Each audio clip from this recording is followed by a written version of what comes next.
Good morning, good morning, good morning, everyone. Good to see you all. I hope you are all doing well this Sunday morning. Yes, it is early. It's the 9:30 pre-show before the stage of reason. Oh man, oh man.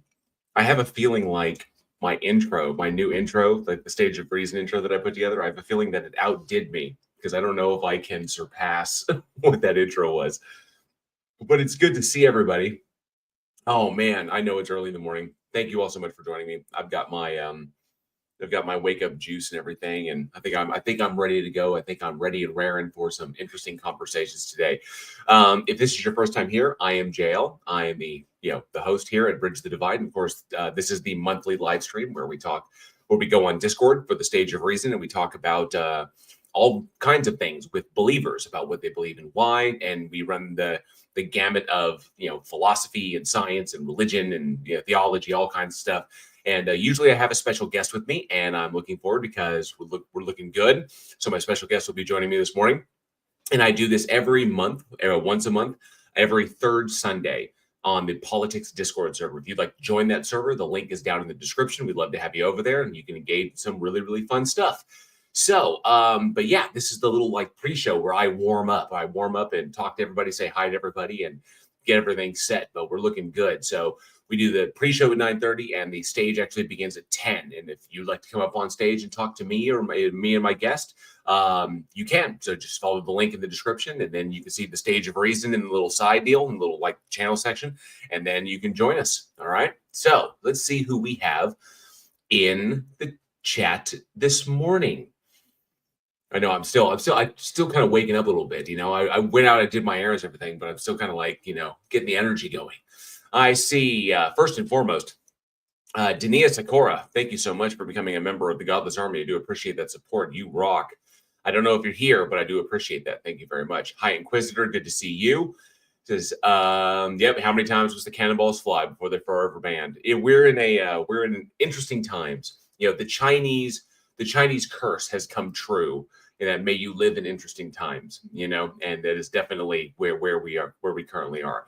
But it is good to see that the federal court level is like, putting a stymie in a lot of this insanity. But, how far will they go? No idea. I have no idea. So, like I said, politics as far as it goes as to what's going on in this nation, I'm very much of a, this country's going to get whatever it deserves. So that's pretty much it.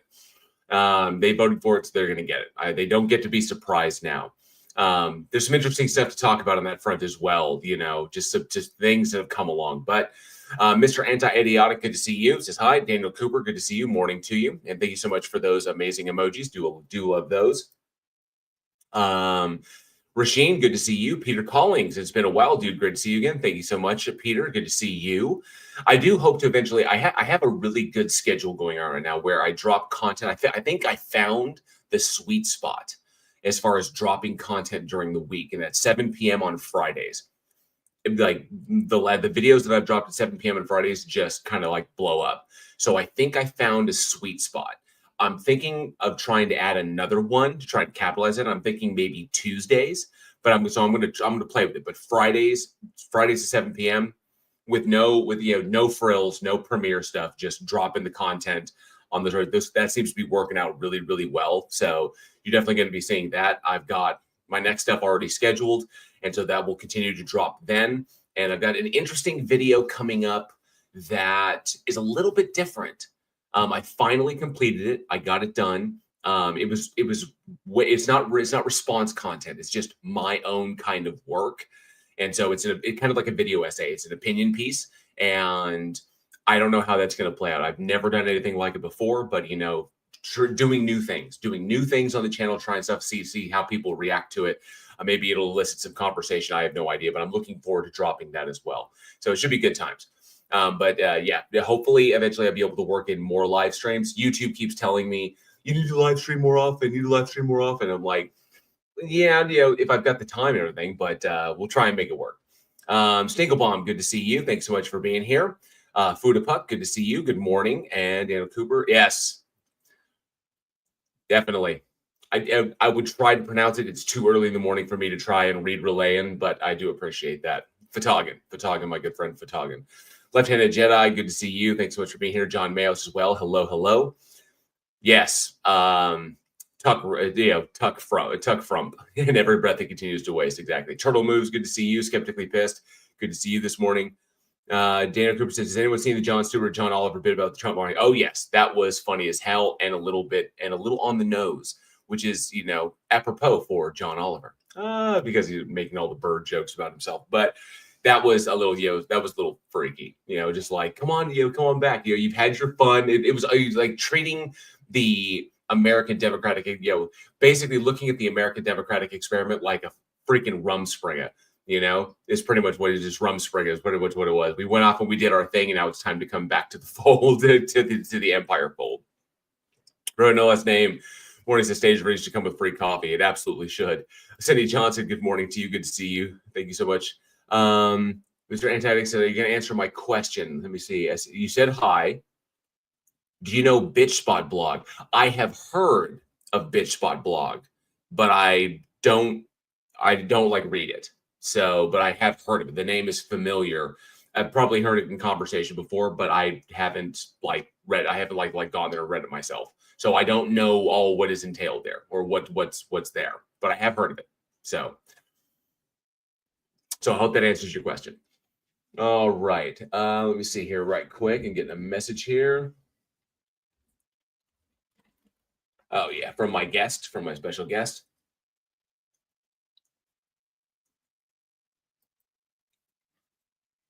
All right, looking good. Conservative atheist YouTuber. Okay, so this is interesting. So conservative atheists, they're rare, but they are out there. I have encountered a few, and it's really, really interesting to have a conversation with somebody who from a religious standpoint is on the same side as you, but conservatively is like extreme. I can tell you this: the last atheist conservative or conservative atheist I've ever interacted with regularly wound up I don't want to say he went nuts, but he apparently something happened in his life like that, and he turned around and became a trad cath. So it was really bizarre. It was just so bizarre. And I don't know if it had anything to do with it, but he was trying to hold on, but he was we're talking like arterial red conservative, hardcore, conservative values. And when it came to women and children and minorities and all, it was really, really, it was just so weird to hear these arguments coming out of someone who is who is an atheist. And then he disappeared for 4 months, and then he came back and he was a traditional Catholic, which was just really strange. So Xerxes it was King Xerxes is who it was. Yeah. And Pine Creek. Yeah, I've never interacted with Pine Creek directly, but Xerxes is the one I'm talking about.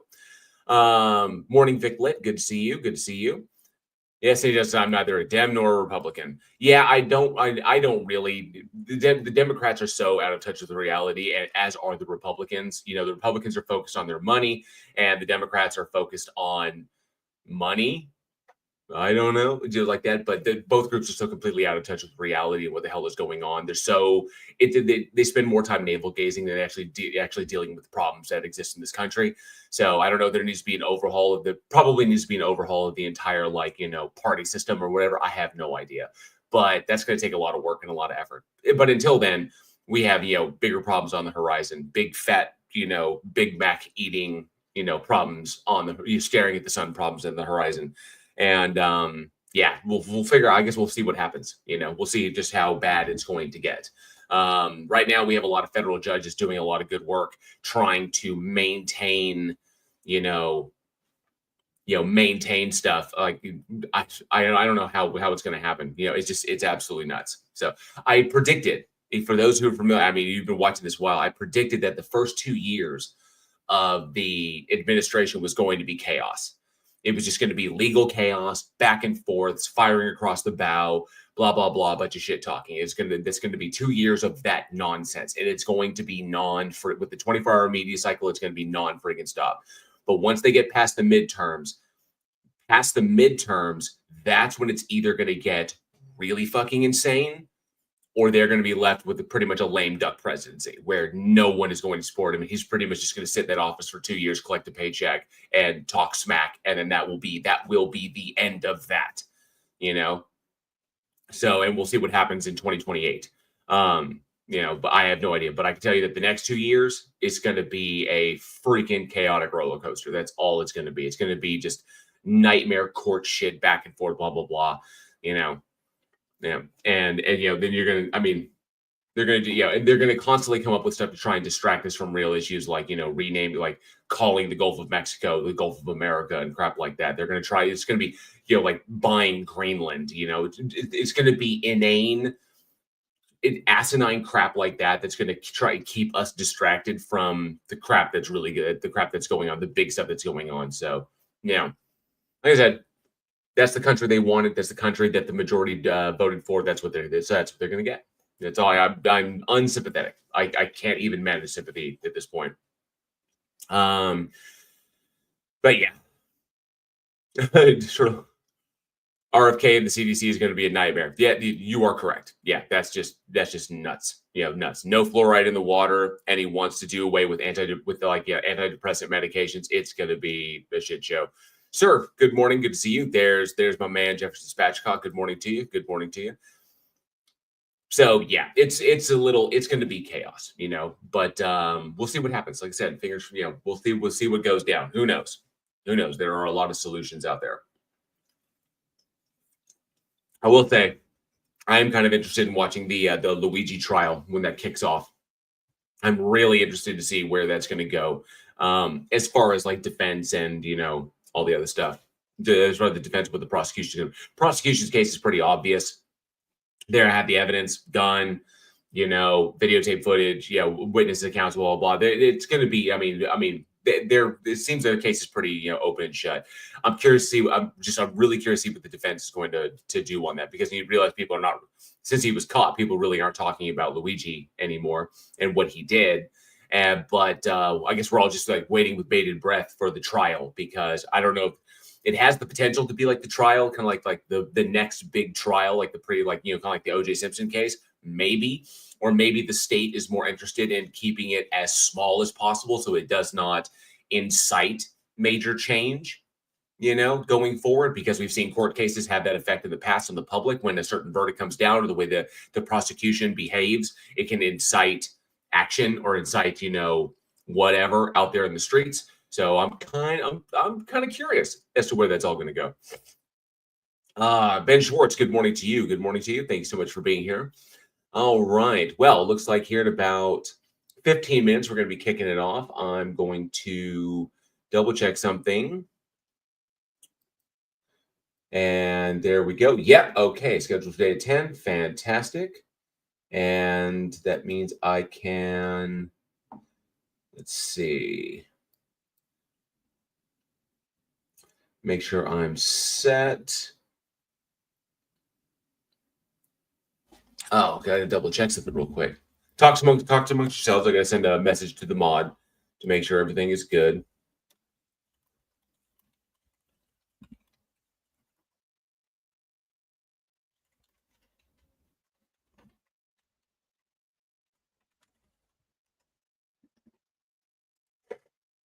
It's supposed to have a start button, which allows me to like hit the button and start the stage, and then announces the stage to the entire thing.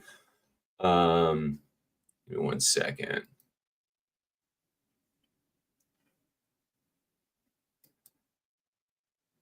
Do I need to be a moderator? I don't know. You're the man with the power.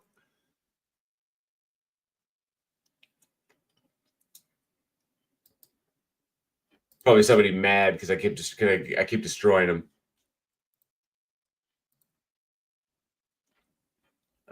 Yes, start the stage. I've got it. Thank you.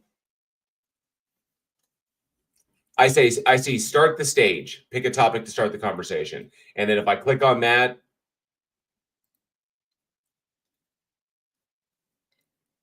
okay. So Taco, the man with the power, the man with the plan, is currently up there, and we're trying to figure this whole thing out. Oh, sorry. Yes, I got a new shirt. So I see two buttons. I see start stage, start event, stage of reason, and start the stage. Start event, stage of reason.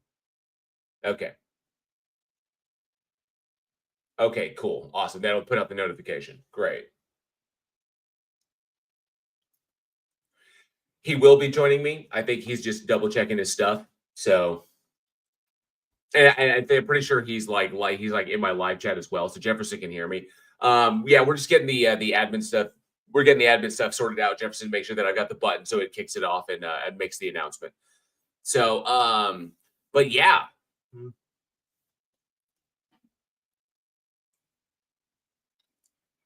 Okay, hit start event stage of race, the one on the top, not the one on the bottom. Gotcha. Okay. Okay. So thank you so much, Taco. And let me go ahead and mute myself over there. Charlie Owens says pick a topic: badger versus baboon. Who wins? In this situation, the badger wins. And I probably know way too. I probably know way too much about that. The badger actually wins, and the reason for that is because badgers have the way that they're anatomically designed. A badger you can grab a badger like on its skin, but their skin is so loose because as a member of the weasel family, this is how they've evolved. You can grab a hold of a badger, but a badger's skin is so loose that when you grab its skin, it can actually move and twist around to try and get you when you're trying to hold it in one location. Not to mention their claws, they're digging animals. They root, and so their claws are ridiculous because they're so short and they're so stout. They are very, very strong, and their bite strength is really, really hard. Now, baboons, depending upon which baboon you're talking about, because there's like big mandrills, and then you've got like hamadryas baboons and a number of others. But typically, your standard baboon is fast and lithe, but they're more apt to run, whereas badgers can be extremely aggressive, especially depending upon what badger you're talking about. If you're talking about just a standard badger like you find in the UK, that's the black and the white one, or you could talk about your honey badger, which will kill anything in its path, or you're talking about your big ones, which are technically wolverines, which are cousins of those because they're all mustelids. So it depends on which one you're going against. But badgers, I would not screw with because badgers, especially when cornered, can be exceptionally dangerous, and their bite strength is ridiculous. So because just that short, compact head with those thick jaws, that's what they're bred for. So I would actually put the money on the baboon. Their skin is thick. Their skin and their hide is tough, and they can twist around and get you even when you think you've got them. And those claws will literally open you up. So baboons don't have those claws. Baboons have teeth. They do. They have pretty solid canines, but badgers are meant to tangle with big predators. Mustelids are no joke. Don't sleep on the mustelids. As reason the wolverine has the reputation of, the honey badger has the reputation it does. Stoats are as dangerous as they are. Weasels, no joke. So there's a little evolutionary biology fun for you there. Let's see. Maya Atkinson has joined the chat. Good to see you, Maya. Hope you are doing well this morning. Thank you so much for being here. Eve L as well. Good to see you. Lieutenant Jedi, thank you so much. Been a member of the Godless Army for 13 months. Do appreciate the support. Pinworm, hello. Good morning. And Lieutenant Jedi has gifted 10 memberships to the Godless Army. Thank you so much, Lieutenant Jedi. Very generous. Please enjoy all the emojis and the custom badges for all you individuals, all you new members. I hope you enjoy them. I have some favorites in there as well, and I'm working on some others once we unlock them in the studio. Michael N., good to see you, says, my dad trapped when he was a kid. He said he was terrified when he caught a badger in his trap. He thought it was the end of the world. Badgers are no joke. They are no joke. Baboons are dangerous because obviously they're arboreal. They're not really arboreal. They're both land and tree, but they're very strong and have solid grip strength and are very lithe and can jump.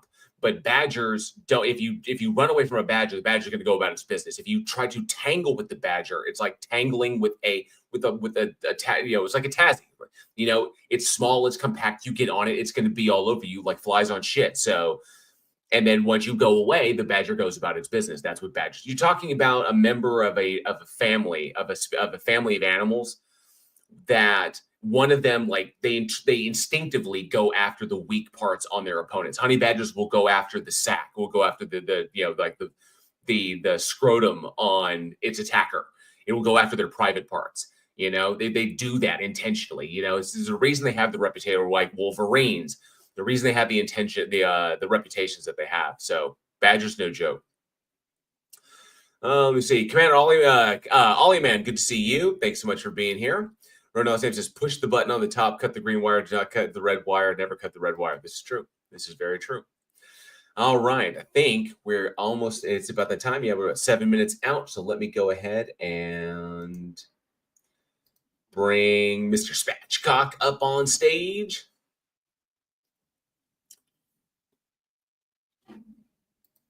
Hey there, Jefferson. All right, making sure that we're all set up and make sure that people can see me. There I be. Should I do it like that? No, that's too much me. There we go. You know what it's like when there's too much of you on the screen, Yeah. So how have you been? It's been forever. I've been all right. I'm coming down with something today, so I'm not sure what it is, but got the sore throat, cough. Yeah, runny nose. Gross. Yeah. I did a test. I don't, for one of those flu COVID combo things. Uh-huh. Yeah, it's coming back negative, so I don't know if I caught something. I've been doing physical therapy for. I hurt my knee a couple months back. Nothing super serious, but I was doing physical therapy at this not so upscale physical therapy place. Yeah. And I think I picked up something there. Yeah. So other than that, no, just been trying to avoid the news. But then when I catch the news, it's like throw the coffee cup across the room kind of. It just makes you want to suck start. It just makes you want to suck start a 12 gauge. I know. It's just so stupid. Yeah, I've been recording a few. I missed this week, but I've been trying to do some pre-recorded Darth Dawkins content. And I was Friday night. I was over on. I was a guest on Christopher Maudi's, In Time with Nick Suter. Me and Chris Maudi were over there talking about meritocracy. Been interesting. That was kind of fun. Yeah. I tell you, the weirdest thing that I've come across was, and it was Owen. It was Owen over at Telltale, and Owen brought up this video of like Nick Fuentes. So like neo fashion, Nick. We all know who Nick Fuentes is, and and Fuentes did in one of his little his live streams was opining on the potential threat that the current administration poses towards people like him. So it's like, how bad, like what does it mean when the powers that be that are supposed to be working in the things that we want might start looking at us as the enemy? And like H-1B visas and nationalism, where nationalists, are the enemies, and he's beginning, and for Nick Fuentes to step up and to literally start recognizing, yeah, dude, you're not the in group. You thought you were voting for one, but you're not the in group, my friend. They can come after you as well. The idea that these guys thought that they could align with the kind of people that they were the ones with the conspiracy theory about the quote unquote globalists. And when anybody would be like, globalist is actually a euphemism for really something anti-Semitic, they're like, well, no, that's not what we mean. We're talking about the international cosmopolitan types that are all about, they transcend nationality and global capital. I'm like, you mean like Elon Musk? You mean like billionaires? So it's like these guys that you're getting in bed with represent, they can talk this talk as much as you, as well as you can. And I think, I don't think that Elon Musk is a Poe. I think he's a deranged enough lunatic to, genuinely believe most of it. But at the end of the day, he's in it for himself. Right. This isn't about the nationalist cause. They listen to the rhetoric. They're not realizing that rhetoric is coming from an asshole who's staring down at all of us from his dick rocket. Okay, they don't give a fuck. Like they're just this is Caesar literally throwing lions in the deal to amuse the mob. This is all is doing. If Glenn Beck built a career attempting to warn the country of the dangers of Obama's rhetoric from his campaign, repeating the line, he wants to fundamentally transform America. This is a Marxist here talking. And anytime we heard any kind of crazy shit like, I want to be a dictator on day one, we were instructed to calm down, go back to the kiddies table, and learn to take anything Trump says with a huge grain of salt. It's absolutely, it's astounding how fucking stupid and just glaring the cognitive dissonance of these statements are from these people. It's like, you were the ones that bought into this. Like, campaign rhetoric is a verdict and a tattoo on the forehead of a candidate on the opposite side. But when your guy says something outrageous, he's being cheeky and ironic. Like, since when did you become a postmodernist? It's so freaking true. It's so true. Good to see you, Raven Darkstar. Thanks so much for being here. Maxed out. Good to see you as well. Sorry, if you don't start the event in the next minute, it's going to break. Oh, okay. So I have 9:58 on my clock. So Yep. Just let you know, if you don't start it before 10 o'clock, it's going to break. Oh, okay. Gotcha. All right. Well, thank you, Taco, the man with the power. Leo Phileas is in my chat. Good to see you, Leo. Thanks so much for being here. Leo. Raven Darkstar says hello, Jefferson. And I guess we're going to kick this off. So let's start this event. Bam. Raven. And everyone now knows. The announcement has gone out. The stage of reason has begun. So thank you all for being here in the live chat. I appreciate that. My special guest, Jefferson Spatchcock. I'm always glad to have him on here. This is going to make for some interesting conversations. And we'll see who pops in. So hopefully that notification went out. I can't see like the side deal, but it did announce it. Lindu at Speed, good morning. Good morning to you. Thanks so much for being here. And we'll see if people start popping. I saw like there were a bunch of people who were interested in the event. So hopefully people will start coming in. But the stage is currently live. So as it stands right now, it's interesting. I also okay. So I for my channel, for the growth of my channel, I'm currently on the cut. I'm currently kind of like, I'm wanting to venture off into doing kind of like my own work. Have you thought about doing that, Jefferson? Like doing just your own kind of like video essays in that respect, where you just kind of like an opinion piece as to your position or what you think to maybe elicit conversation about a certain topic. Have you considered doing that, or are you good with the response content currently? I've thought about doing it. I'm not great at editing, so I've never thought about. I don't pre-write anything, so I usually go in and just kind of rip and run through a reaction stuff. So I've thought about it. I've wondered how that would look, and I have been playing around with some software to maybe get that off the ground. So we'll see. I might do that. I can't imagine though. I like a lot of that kind of stuff, but the video essay stuff that I see from a lot of people, I feel is too long. Like, I mean, I really like the content, but when it's 2.5 hours long, I kind of think, I'm like, well, hell, you're approaching Bollywood film level, links there. It's time to maybe, make that a little bit more concise. And I see why they're doing that. And a lot of like some of them, like there's one FD Signifier, he does longer pieces, but in his research and prep, he does an enormous amount. He has conversations with people, and then he'll intersperse those bits of those conversations into his stuff. So there's a lot of stuff done before. There was another one that she's from England, and her video essays are really good, and they take her like 4 or 5 months to do one. And so every time I see those, I'm like, man, these are really good. But when I think about the time commitment for putting those in, I'm like, I'd probably fuck that up. So I'm not sure. Like, I mean, I kind of want to climb that mountain, but I don't know.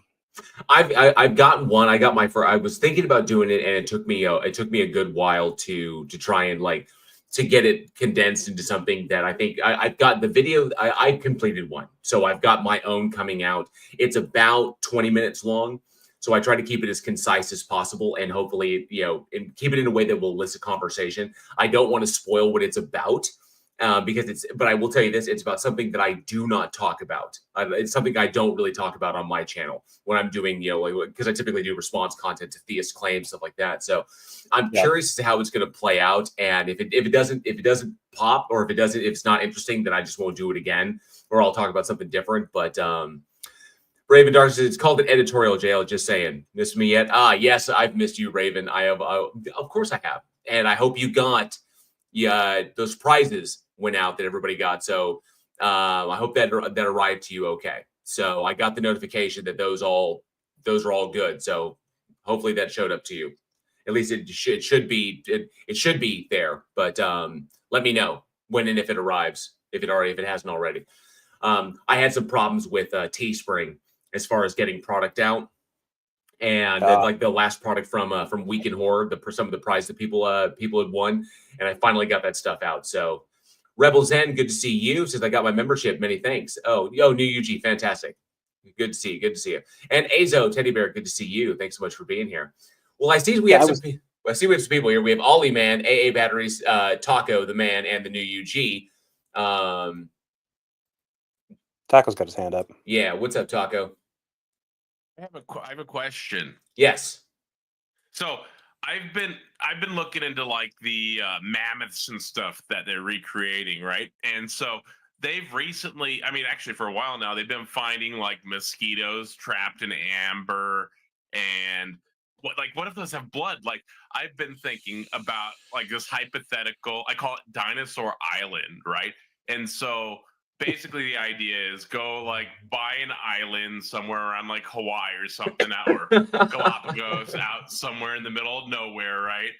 And we could make not us specifically, but whoever's doing it could make like a theme park or something out of it, right? And they could go over there, they could get it created, make the perfect like dinosaur habitat, and they could create dinosaurs, I think, out of this blood, right? Like we have chickens. Chickens used to be like T-Rexes. All they have to do is like analyze the genome of the blood, and then they can go and they can change the genome of the chickens with CRISPR and make a T-Rex, right? Like, what if the chickens just go all Cronenberg and turn into some kind of like microwaved raptor hybrid thing? That would be freaking out. Just the insanity of it.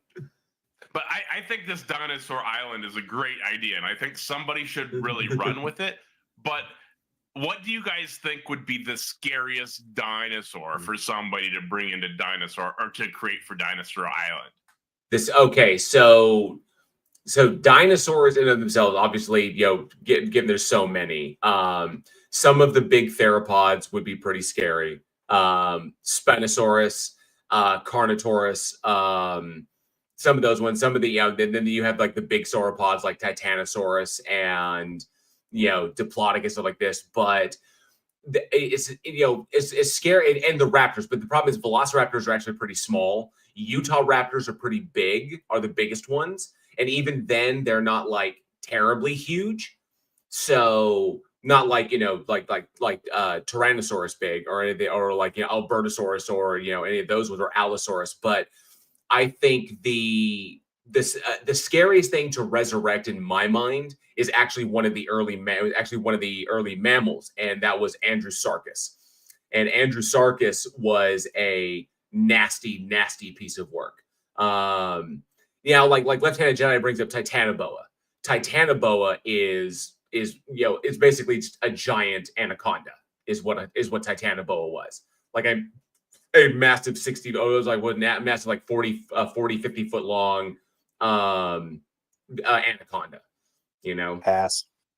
And I like snakes. Pass. Yeah, pass on that one. Would be pretty scary. I think there's those are cool. The Andrewsaurus. Andrewsarchus is no joke, dude. That thing it's like a prehistoric pit bull. It is nasty as shit. And I love So it's a warg?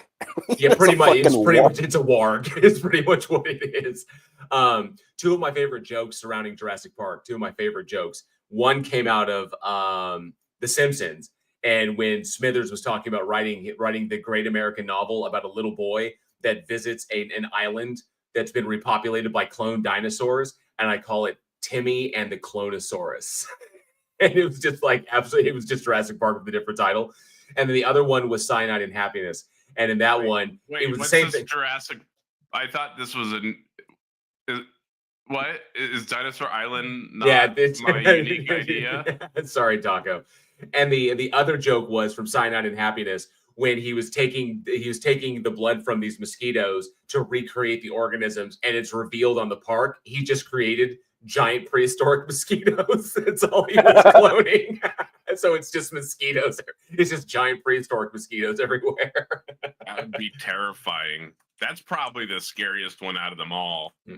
See, For me, it would be if you ran into like, the scene in Peter Jackson's King Kong where like the team falls in the ravine. It's that fight scene with all the like prehistoric mega insects down there.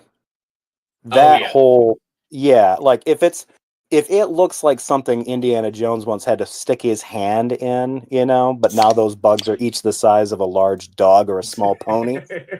Check me out. There's not enough anti-anxiety medication. I will lose my shit. That's it. What was it? Meganuria, I think it was like that. Is that that 4-foot dragonfly, or is like a dragonfly with a 4-foot wingspan? I mean, and I like dragonflies and mayflies. I think they're pretty cool, but not at those dimensions. Yeah, no, I will stay indoors. 8-foot millipedes, meter long centipedes. Ooh, megalodon. Basically just a giant.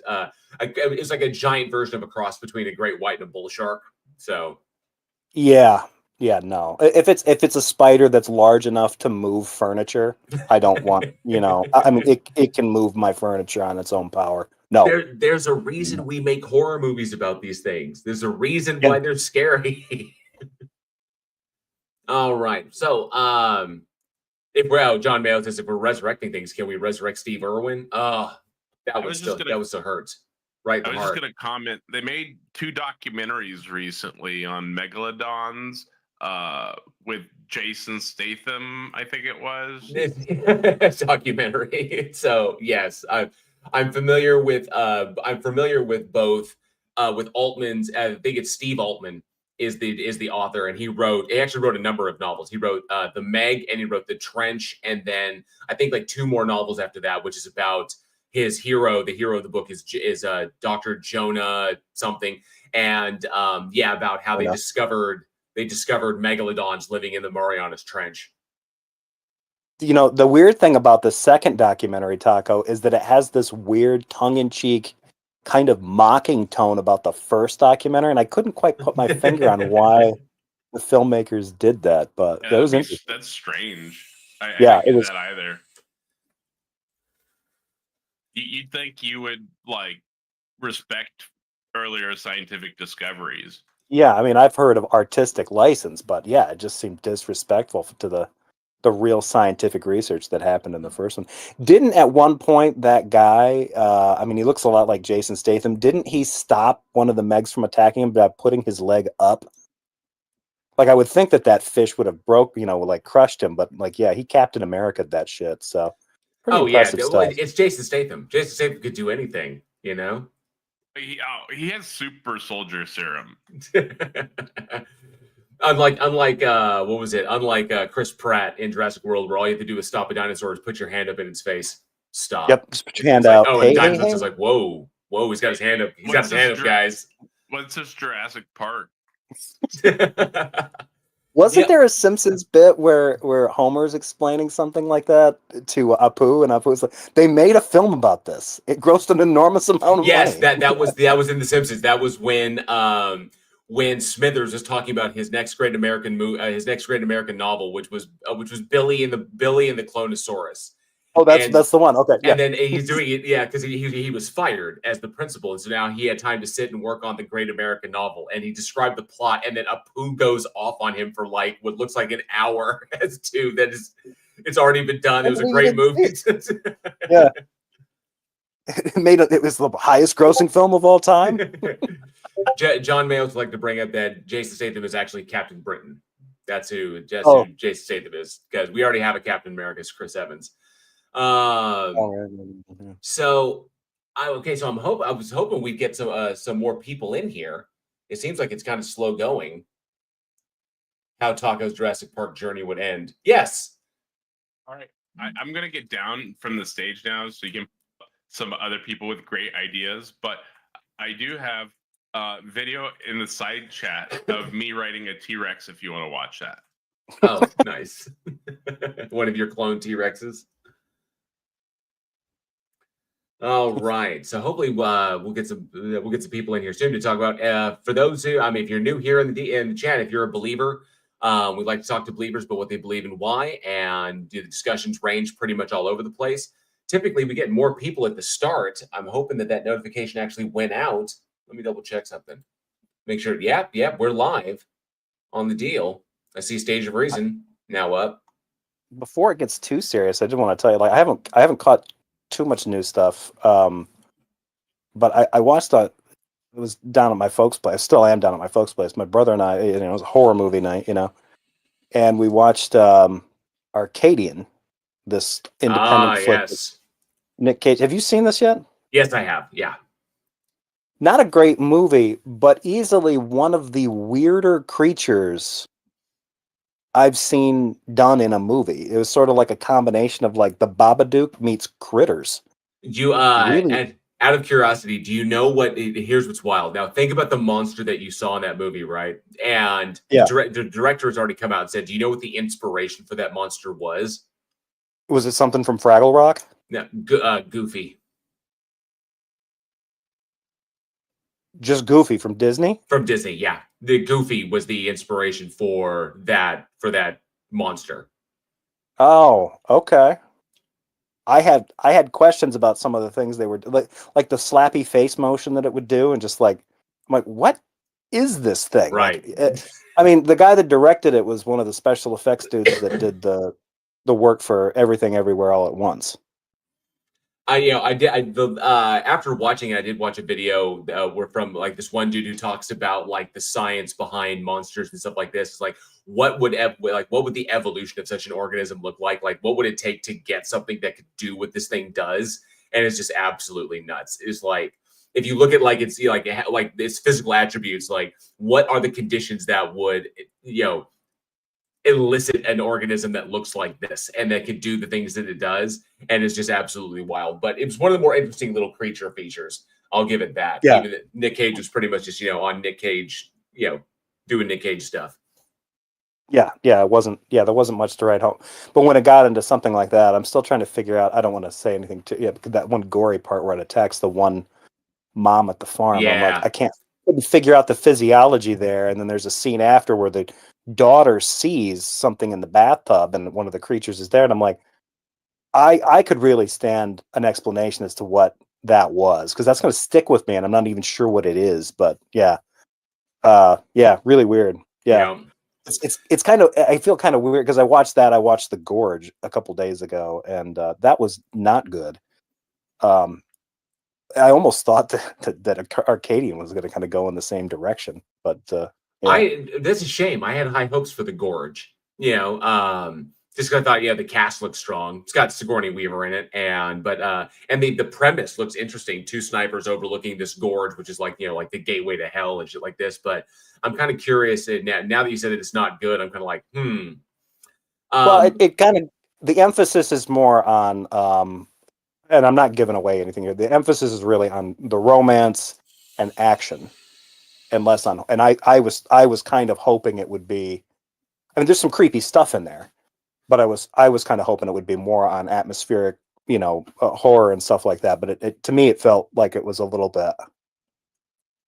It just kind of felt like it was created for international audiences, like even some of the dialogue and stuff lately has a lot of these movies. The dialogue has gotten really lame, just so like this is the easiest way we can have people talk to each other in English that we can translate, into other languages for other markets. You don't have characters interacting with each other like Doc Brown and Marty McFly, or even the Ghostbusters. You just don't have the same rapport, and I don't know if that's because people don't write dialogue that way anymore, outside of like the occasional comedy, or they're just afraid that it's going to make the movie harder to. Yeah. Hey, Clive Wells, good to see you. We are DNA. Good to see you. Thanks so much. Pragmatic Crystal, thanks so much for being here. Appreciate you being here.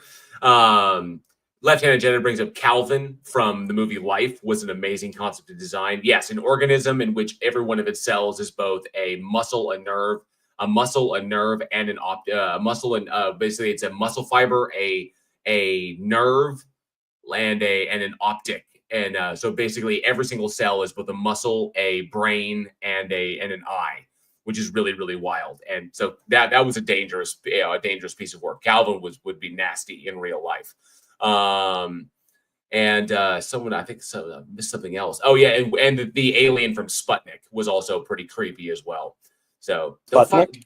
Yeah, it was a Russian film called Sputnik about an astronaut that comes, or a cosmonaut that's brought back, and then they realize he's infected by something, or he's host to some form of organism, and so they put him in like this gulag where they're like watching him and keeping an eye on him, and eventually he gets loose and starts going insane.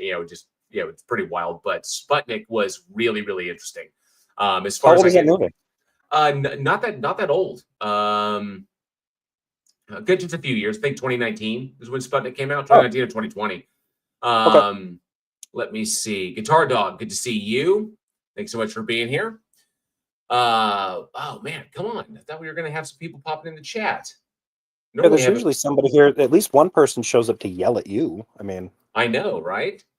How dare you not believe in Jeebus or whatever, whatever they start with. My ability to imitate a cranky fundamentalist has really gone down in the last few years. I'm just dialing it in now. Oh man.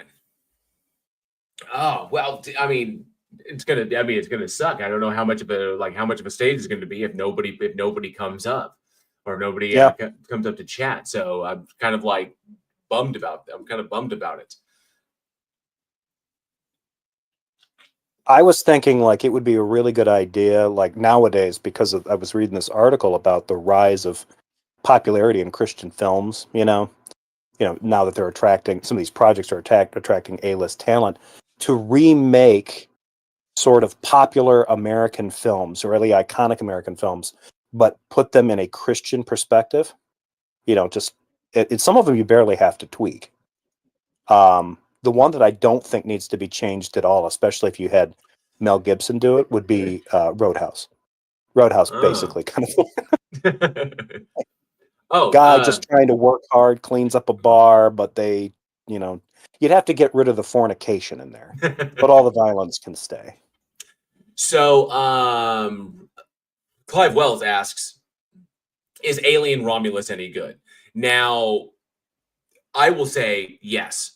Alien Romulus was good. I enjoyed it. I enjoyed it a lot. I really enjoyed what Alvarez brought to that and how he did not ignore any of the other stuff that was going there, any of the other films. I think that Alvarez built a film that was fantastic on its own and also bridged the other films by nodding to Alien and by nodding to the events of Alien and hinting at the other events that took place as well. So I like what he made, and I thought this was really fantastic. Well, I don't want to spoil it if you haven't seen it, Clive, but there's a sequence in the film which helps to make sense of some stuff that was in deleted scenes in the original Alien film and how he brought that together. So I thought it was really, really smart. And even the hints towards Alien, was it the fourth one where they bring Sigourney Weaver, where they clone Sigourney Weaver and bring her back? There's even hints at that. So I loved Romulus. But then again, I am a tremendous Alien fan. I'm a big Alien fan. I'm a big Predator fan. I've been a fan of both of them since forever. And I was, hyped for Alien versus Predator when Dark Horse put that out with bringing the two of them together, because it was Dark Horse Comics that originally did that, and then the movies glommed onto that. And so I think what it was Predator 2 came out, and Predator 2, Danny Glover's amazing film. Gary Busey, Bill Paxton's all fantastic, and they put the alien skull in the trophy case at the end of that. After that, so it was kind of like an Easter egg, and then Mike Richardson over at Dark Horse Dark Horse Comics, like, what can we do? We're doing like their kind of like monthly meeting is like, what projects do we need to focus on? And somebody brought up that scene because that movie came out, I think, in 92 or 93. And so they brought up, well, what about the alien skull at the end of Predator 2? Could we do like an Alien versus Predator? Could we bring the two franchises? Because they own the rights to both, the comic rights to both of them. And Richardson was like, hell yes. So they put together Alien versus Predator, and that's what started in comics and in the graphic novel. And then that kind of like kicked off the legacy of that. And then we got that terrible AVP movie, which took parts from the graphic novel, but pretty much threw out a bunch of the important stuff. It ignored, it was just bad. It was just not good. There were some good sequences in it, like the actual like combat, like the aliens fighting the predator stuff was actually fun, but the overall like connective tissue of the movie was just garbage. Despite having a really stellar cast, but nonetheless, I'm a huge fan of it. So I went in being like, I'm gonna love this movie, and I did love the movie. Plus, I fucking love Alvarez. I love what he did for Evil Dead. I love Don't Breathe. I just love his approach. I really like Don't Breathe. Oh yeah, I love his approach to filmmaking. The fact that the movie Don't Breathe was the movie was actually a middle finger to basically critics, and the critics didn't seem to get that, which I think is just objectively hilarious, because he brought out Evil Dead in 2013. He did Evil Dead, and then the critics were like, it was a good movie, but it was so loud and it was nonstop and it was in your face and it was so extreme, and we were just like, total sensory overload. It was just so much. And it was like, well, that's what Evil Dead is. It's, if you look at Evil Dead 2 and the first Evil Dead 2, Army of Darkness, it's supposed to be that high energy, nonstop freaking chaos, where it's just like, your protagonist getting hit left and right. That's the whole point, of like Deadites and shit like that. And when the critics responded that way, he was like, fine, I'm going to do another movie where everybody has to be quiet because the villain is blind and he's listening for his, so everybody has to they can barely talk and there's almost no sound. So they didn't seem to realize, and everybody loved Don't Breathe. And it was like, you don't realize that movie was just a middle finger to all the critics, right? He was like, fine, it's too loud. Well, here's a movie where nobody talks. Ha, ha, ha, ha, ha, and it's all quiet. And I'm like, this is fucking hilarious. And then, but Don't Breathe popped, and then he got a sequel out of it. It's like, what the shit? So I will tell for Alien Romulus, even if you're not a big fan of it, David Anderson plays a character. He's one of the main characters in it. That guy is fantastic. He's in the show Industry on HBO Max.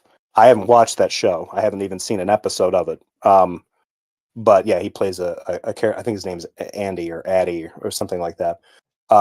He has kind of a shift in his performance in the movie, and that dude is great. Awesome. I was really impressed by his performance. I'm like, this dude is awesome. Even my younger brother, who doesn't really go in for watching performances and stuff, he was like, yeah, that dude's got it. He's got the grit. But yeah, the whole movie is sort of like, if you've never seen any of the Alien movies, but you kind of want to know what all of them are about in one movie, Alien Romulus basically sums them all up. Oh yeah. And wrote a note saying, says, welcome to the stage of Week in Horror Reason. So it's so true. It's so true. And I love the fact that I still get messages about Week in Horror, and how I know we ended the podcast last September on the 5th season finale. Week in Horror is not dead. There's still stuff going on in the background. So we'll see something. Right now, as it stands, I know that Eugene is really, really busy, working gig to gig to gig. Our short horror film 11 to 6 is still running still kind of doing the festival thing. So we're still getting stuff in on the festivals it entered into. So we're kind of riding on that right now.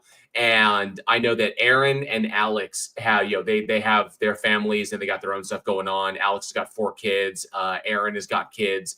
Plus he's got his health stuff he's dealing with. And he's also, I think he's working on, developing his own stuff going on. So they've got their family stuff that they're dealing with, that they have their priorities.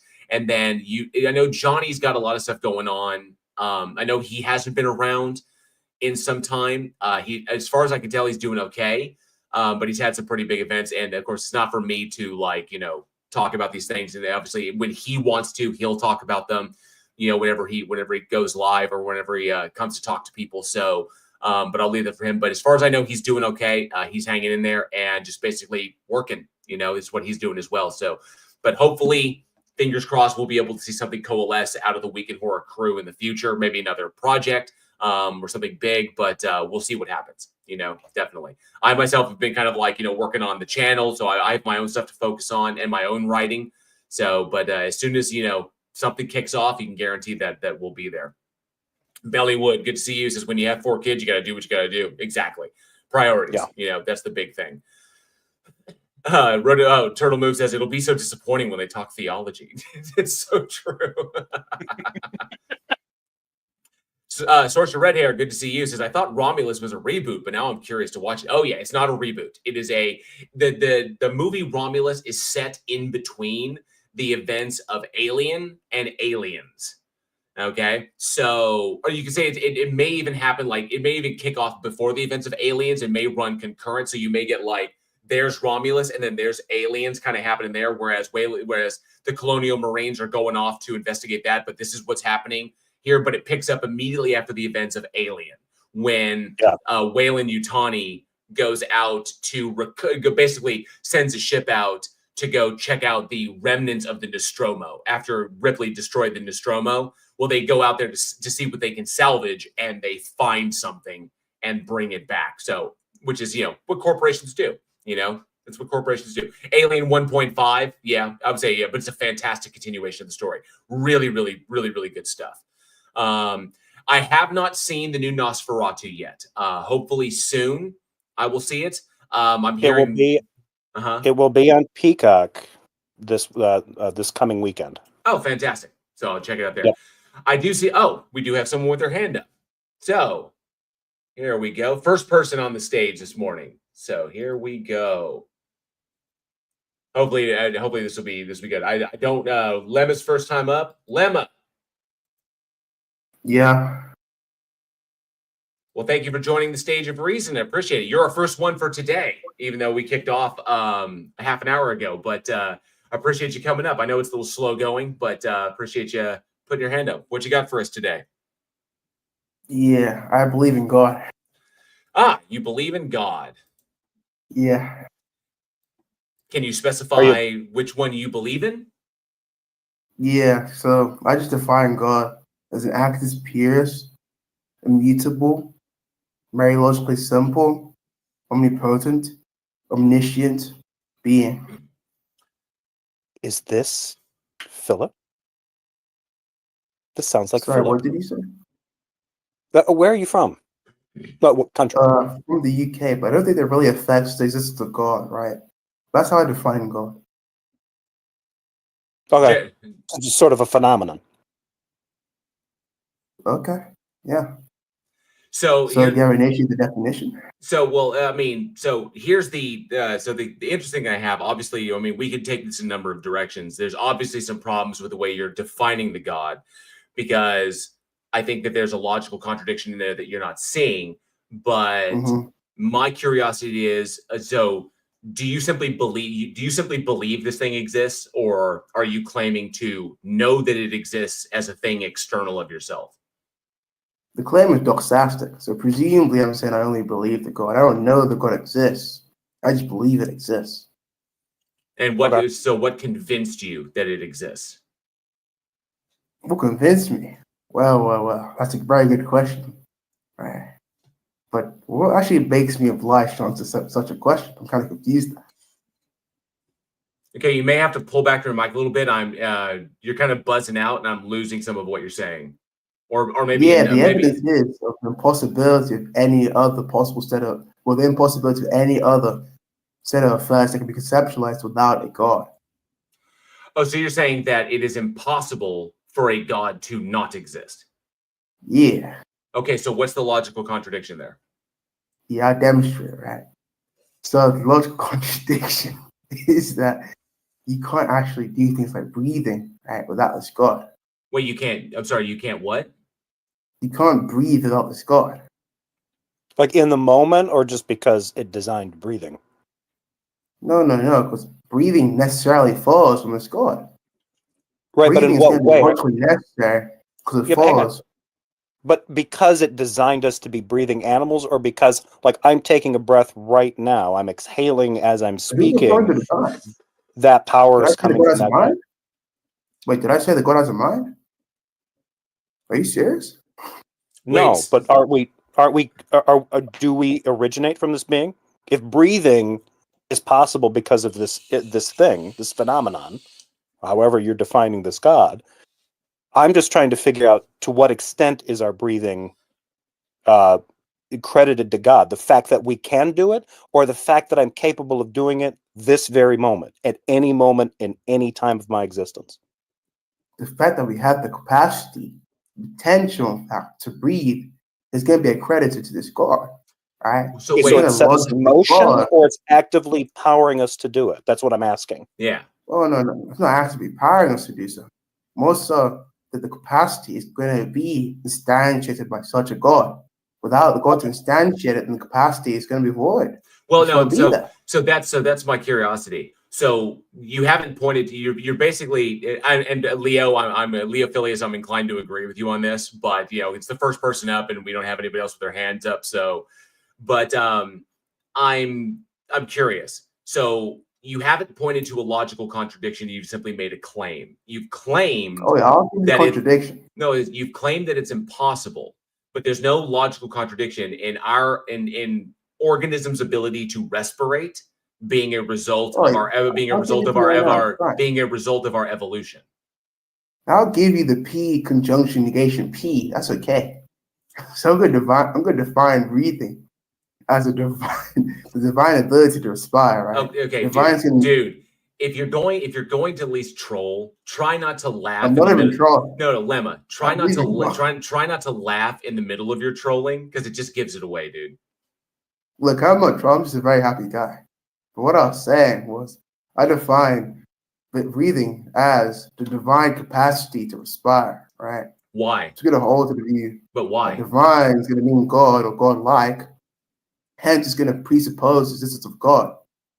But if it's divine, and there's no God to be referred to there, then the concept is going to be incoherent. So you're just you're just arbitrarily defining breathing as a divine as divine. Wait, hold on. What does arbitrary even mean there? You're just doing it because you want to. Wait, who said I want to do that? It's not a necessity. No, it's my not. will would not be accounted for necessity. It's not. I'm sorry to tell you that, bud. Wait, how do you demonstrate that? Right? Because you're saying this first order property of existence could be accredited to this you. How do you demonstrate that? Go ahead. Well, okay, so you want him to demonstrate that, but you haven't demonstrated you conceded to JL that this thing lives. You think you demonstrate definitions? Are you serious? No, you just happen to be defining a thing in a particular way. If you want to utilize a proprietary definition, that's on you. It's not for us to. I mean, if you want to take a term and apply some sort of esoteric thing to it in order to justify holding a position, that's on you.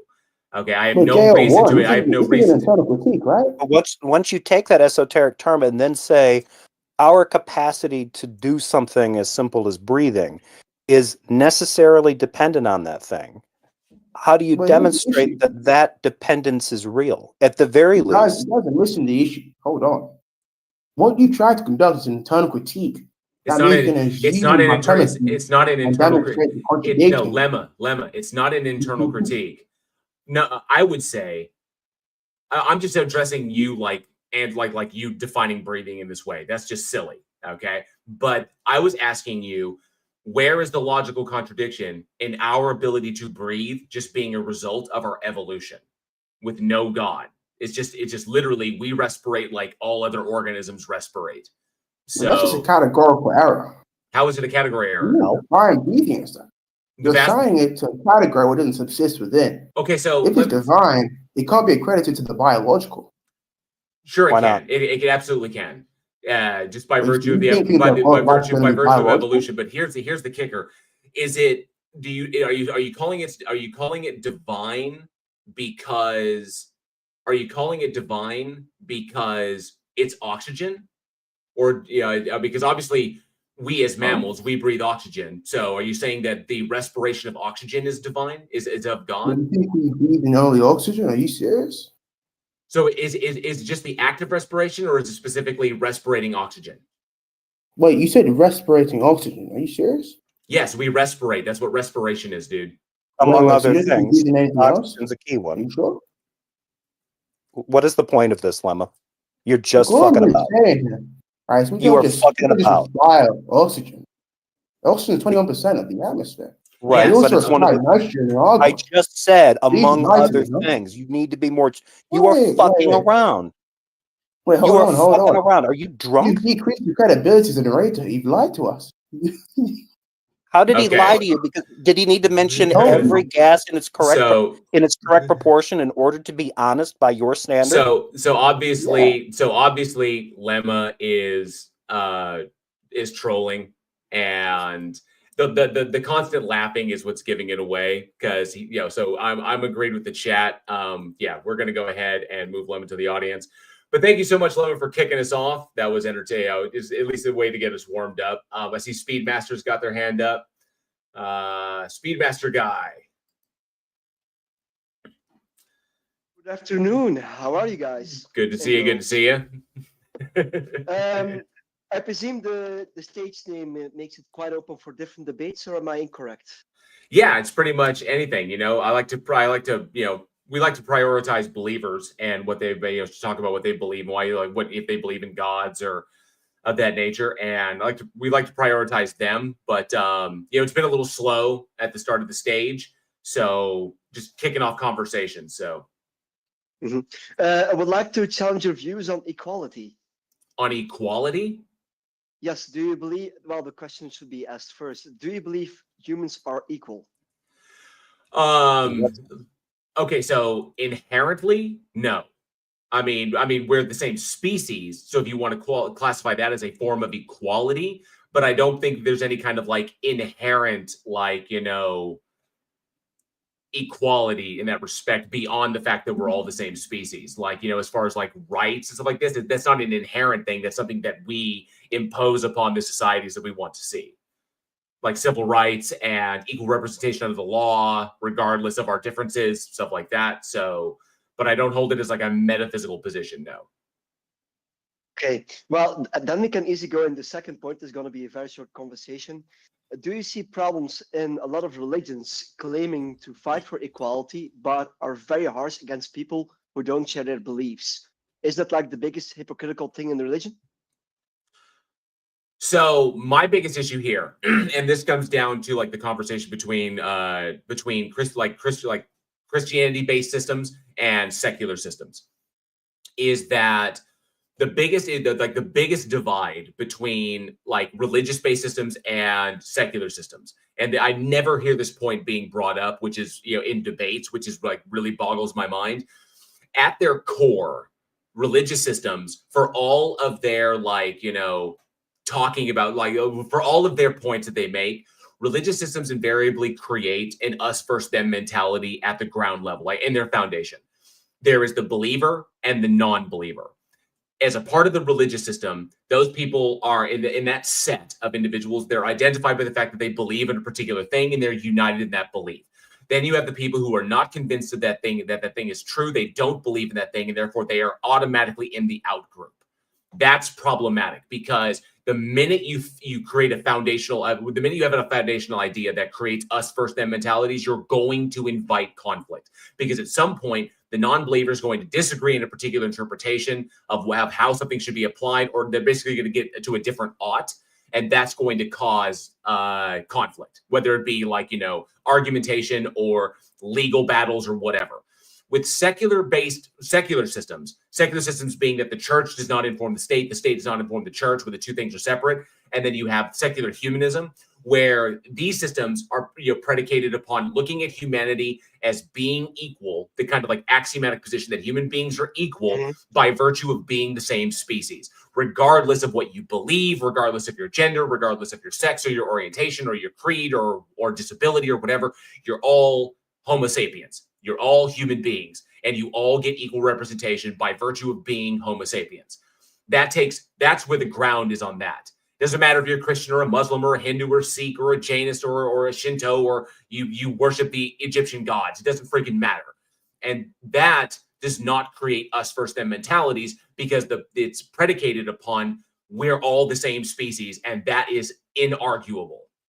That's not something that it's like, great, we're all humans. We're all starting from the same level, humans. Okay. That's why there's the us and anything us versus them that may come in as a result of that, because of the differences in belief. When you boil it all down away, we're all still human. And that's what's important, is that any us versus them is being brought in being brought in, based upon differentiations of perceived differentiations, but the law, the legal framework and the moral and ethical frameworks will always be predicated upon we're all people, and that's a good thing. So that's where I see that. I see that's a big issue. So those us versus them mentalities, we don't need those. That tribalistic bullshit, we don't need that. But is it realistic though? Aren't we all part of a sort of a tribe? I see people from all over the world in this VC. I see a flat earther in here, actually. I see presuppositionists. We don't treat each other with always the same amount of respect. Nor I cannot imagine you do that as well. That I operate like that? Okay, so I personally, and this isn't, obviously this stuff is entirely subjective. I personally view Homo sapiens as one tribe. There's a bunch of differentiation within that, and you're going to have kind of like nested higher, like nested tribes within the greater tribe. But our tribalism is an ancient thing from our past that we used, that was a great survival mechanism when we weren't to the level of establishment that we are on this planet right now. Nowadays, our tribalism really only gets in the way of further progress for our species as a whole. Instead of us scrabbling to win, back in the days when survival was a daily, if not hourly struggle, tribalism worked really, really well because you had small groups of people that were banded together and they helped each other survive by virtue of their numbers. Nowadays, we don't face the threats that we faced 100,000 years ago or 50,000 years ago. We don't face those threats. We don't walk out of our houses and there are predators out there that will that are hunting for us, where we have to walk out with weaponry to try and find berries to feed everybody today. That's not happening. Okay. I would disagree though. It's true that the problems we had back in the day when it came to survival are still relevant today, but are just more complex. Well, they're not the same as then. Obviously today, there's different problems that we have to deal with: money, access, clean water, clean air, shit like that. But survival today is not the struggle it was 100,000 years ago. It simply isn't. So by virtue of that, the systems we have in place, they're like that. So your basic tribalism, the grouping of individuals by what they believe, the grouping of individuals by whatever things, like these little tribes that exist within the entire tribe of humanity, they really only impede our progress as a species. Could you imagine if the entire world recognized that we are all the same species and we all working together in one direction for one thing? Okay, when we all put it, I don't think it is impossible. All it takes is a threat to our species. That's all it takes for the entire tribe to get up and start moving in one direction. That's all it takes. We saw that. I disagree. We saw we even saw that with the COVID pandemic. We saw glimmers of that during the COVID pandemic. Yes and no. It was still very localized. Like the European Union came together, the US came together to a certain extent, but there was still a lot of conflicts going on in the Middle East at the same time, and China was not playing nice on the international theater. And I would like to add one more point to that as well. Even though we don't have to fear for our lives from an animal, but we have to fear from extinction. Do you know the atom clock? I forgot what the exact name is. Yeah, the doomsday clock. Yeah, indeed. It's never been that bad in the last 3 years.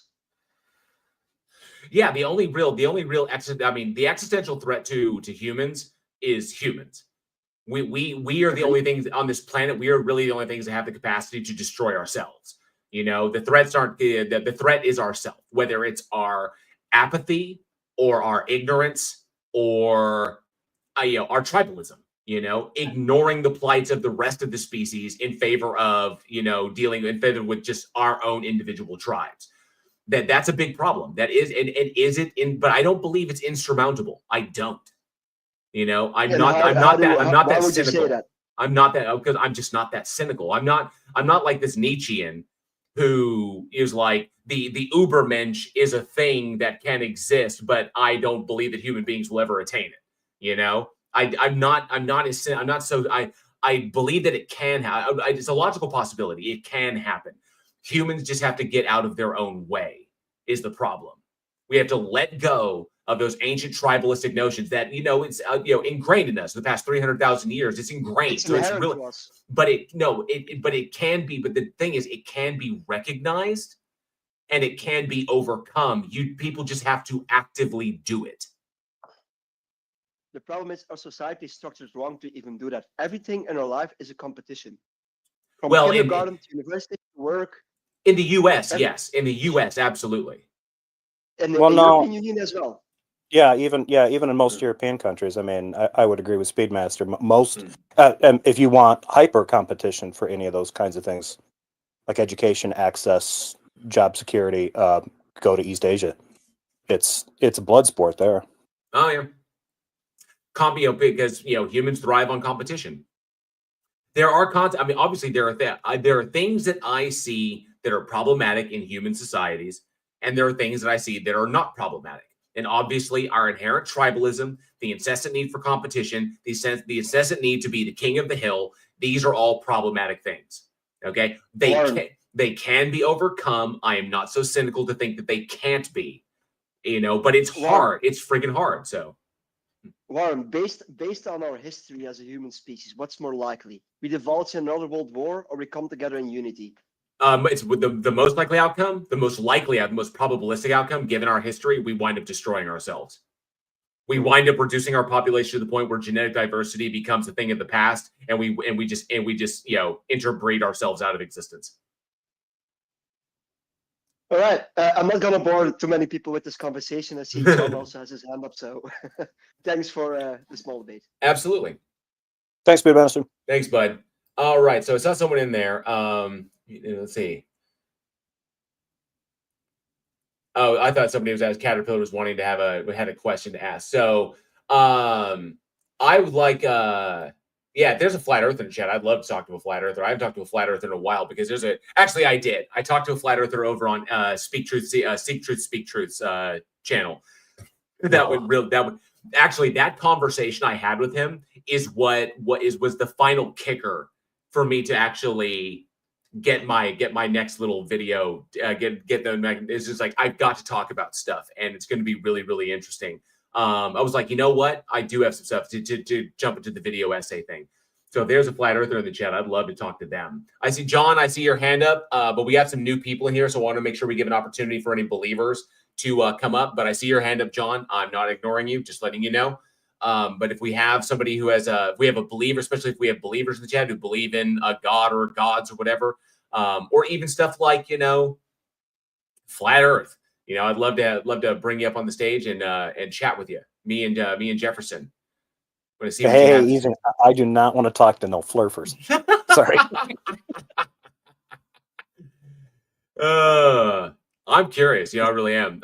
We Are DNA says a doomsday clock. I understand the notion, but who came up with this doomsday clock and when it goes forward or backwards? I think it was just a kind of like an international consortium of scientists and a number of other individuals, various think tanks that were pretty much like looking at the problems that we currently face as a species and the looming threat of these things. They move the doomsday clock forward or backwards, depending upon, how we're dealing with those. I know climate change is like anthropogenic climate change is the current driving force as to the existential threat for humanity. Nowadays, it's looking like that it might be that asteroid that's going to hit in 2037. So yeah, my take is the doomsday clock is a conspiracy by trolls to inflict more suffering on the chronically anxious. So. I love it. Let's see. I think you need to let John up. He's had his hand up for a while, and he's the only one with his hand up now. So good point. Yeah, I think we should do that. Let me see. John, can you be a flurfer for about 5 minutes? I mean, JL is really itching. I think there's the conversation. Hey, John, good to see you. Greetings from the center of the disc. Yes, the center of the disc. It was a fascinating little little exchange because and I have my own theory. I have my own kind of theories on these things as far as these conversations go. And I always, and I got the opportunity with STSTs because he was inviting people up to talk to this Flurf. And I was like, this may be the opportunity for me to have the conversation in the direction that I want to have it in and go in that direction. And it was difficult because the guy was just so fucking obstinate. But we eventually got there, and it was quite illuminating. So, yeah, I have regular shower thoughts of how best to disprove the whole flat Earth thing. Sorry, I broke character there, but yeah, I had to. I can't pretend to be that. But like, it's as was mentioned just now, it's an international audience you have sitting here, people from all over the world. We have cameras. There are experiments that I would love to sit down and do with a group of flat earthers. If I thought any of them could hold off from being disingenuous about approaching the topic. Just very, very simple things, just asking basic questions. One of the things that I did in this server, in fact, in the flat earth thing, I went in there and go, okay, so is there a standard model that you guys stand by? And the flat earthers hate it when you ask that question because they know that that's the killer every time. Right. What's your flat earth model? Oh, I don't know. It's a spinning disc on top of elephants and it's turtles all the way down. Is it a pancake? Is it fluffy or is it thin like a crepe? Like like little crepes. They're just French pancakes. It's phyllo dough. It's lots of layers. Because I'm not an educated person. I'm not a smart person by any means. I'm a very much a regular everyday Joe, as it were. But there's one experiment that I would love to do with a group of flat earthers if I could get them internationally and say, listen, let's set up a way to measure the angle of the sun from my position. And then you tell me how far away Gothenburg is from whatever city you're in. We're both looking at the sun, and we can use triangulation to work out what's the height of the sun. Does that sound sensible to you? Does the height of the sun, when you do that math, work out? Now, how does it look when you angle it even further up when we're on a sphere? Just those little experiments there to be done, and but they can never be honest with approaching the discussion. That's the problem. That's the reason why it always fails, is that they will always go to the ridiculous, the ad absurdum, the ad hominem methods of attacking things, and it's just impossible to deal with this. I once saw a video years ago. This would have been like 8-9 years ago. A German guy did exactly what you suggested. He was in a live stream, and I got a notification for it. I didn't know who he was, and my YouTube started getting hit with like, hey, some of the stuff you've been, maybe watch these people, watch the Globos fight the flat earthers. And this German dude, he was, I think he worked in like aeronautics or something like that. He was patiently trying to explain why a flat earth isn't feasible to an extremely upset American woman. I think she was from the South. She had a little, touch of an accent.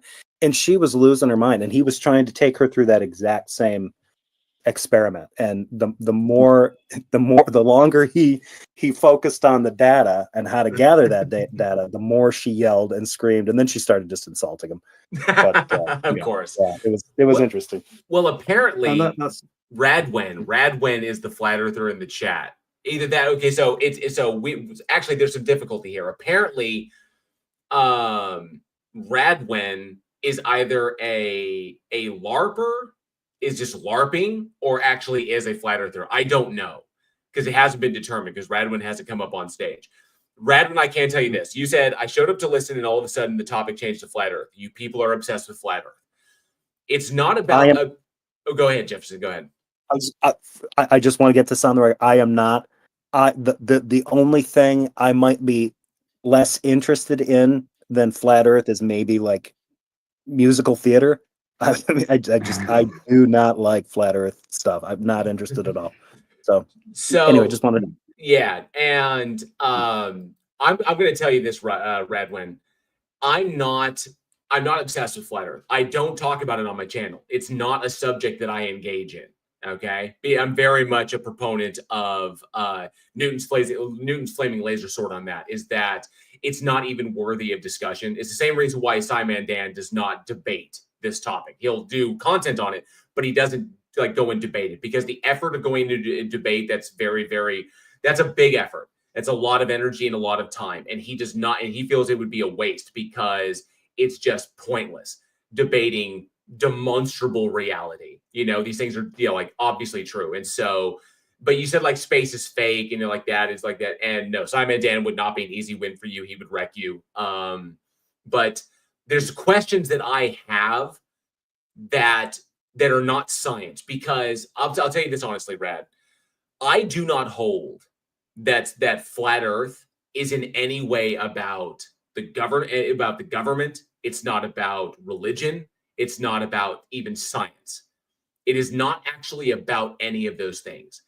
Like all of those things that you point to, like distrust of the government, distrust of authoritarian structures, distrust of science, or like the implementation or the control of the methodology, appeals to religion, appeals to the existence of a God. Although that's a conversation that can be. These are conversations that can be had. I think that it goes deeper than that, and I go to the things that I think are important in that. Okay, and that's a conversation I'd like to have with a flat earther, because I've only had the conversation one time with a flat earther, and they got immediately trapped, because I think it's fairly obvious and it's not difficult.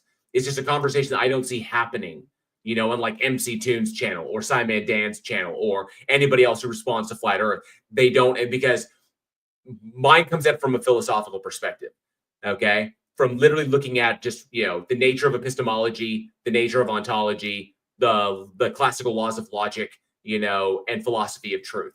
These things are important, okay, when we're making claims about ourselves, making claims about external reality. And so those questions I would like to ask, because I don't see them getting asked anywhere else, So, that's a conversation I would like to have. If you are indeed a flat earther and would like to put your hand up. Yeah, it's like you, Joe. Like my interest isn't so much in the specific various conspiracy theories that I have previously engaged with, but I've been very interested in the idea of why does this misinformation propagate so much as it does, and why do people fall into it? Like, what's the purpose of it? What is the purpose of flat Earth existing? Because it's pretty obvious it's bullshit. So why are people following for it? Yeah. Okay, I feel like I'm spoiled. I feel like I'm definitely spoiling this. So the video essay that I'm going to be releasing on my channel is about flat Earth. Okay, I already said I wasn't going to spoil it, but now I'm spoiling it. It is my video essay on what is really behind flat Earth, and it's my thoughts on this. So, like, what's the driving force behind this? And this comes from almost 7 years of interactions with flat earthers, observing flat earthers, listening to their arguments, their behavior. Because my background, in my educational background, is in psychology, predominantly with a focus on forensics, pathology, and forensics and pathology.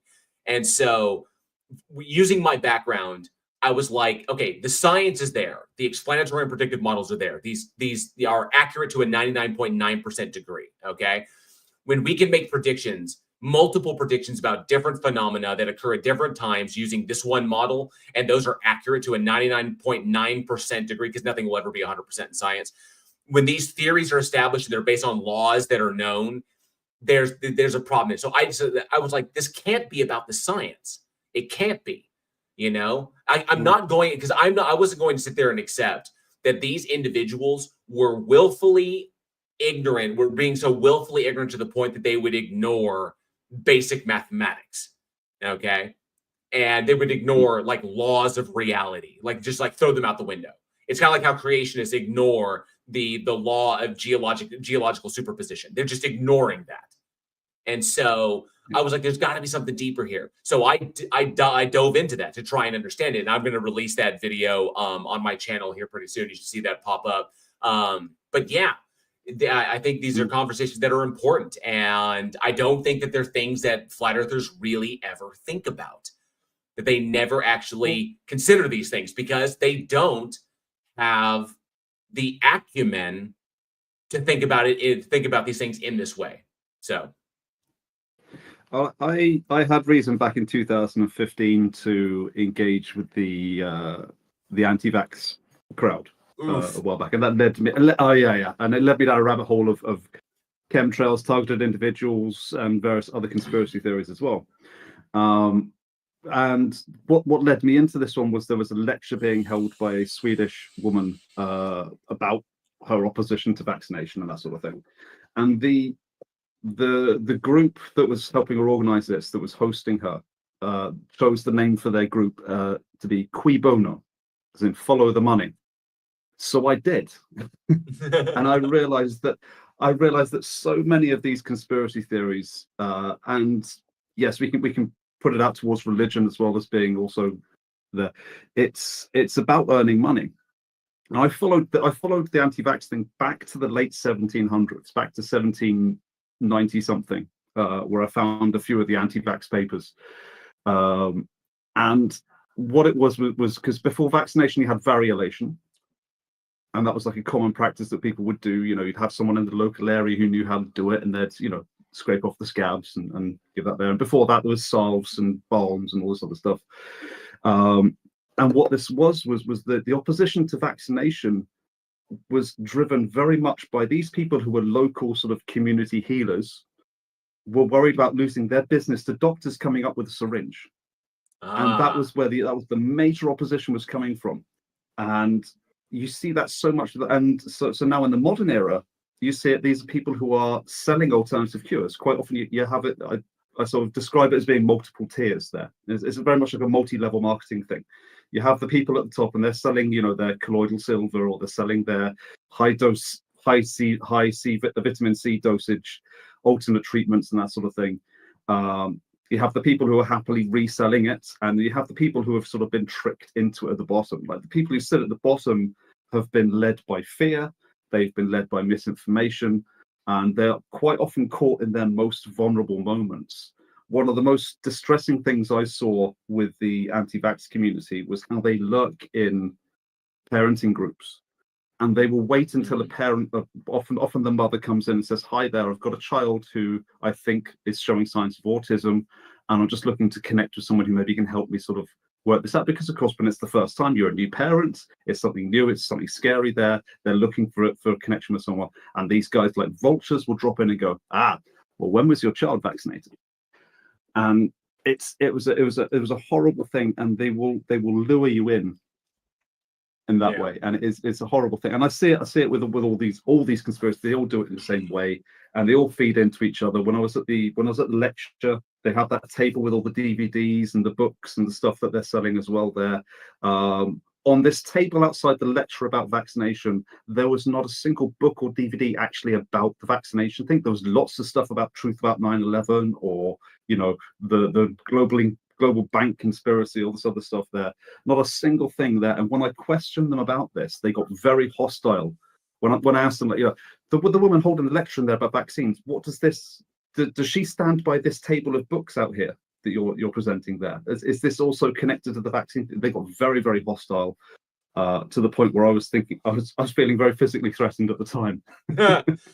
I do want to address this. So Radwen is because Radwen hangs out in the 24/7 Flat Earth channel here on Politics Discord. There is a 24/7 Flat Earth channel, and I see people like Quantum Eraser and a number of other people that are constantly in there.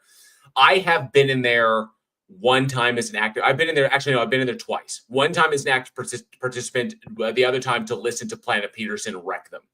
Now, he's like, they only ban people in there when they overtalk, and that's actually not true.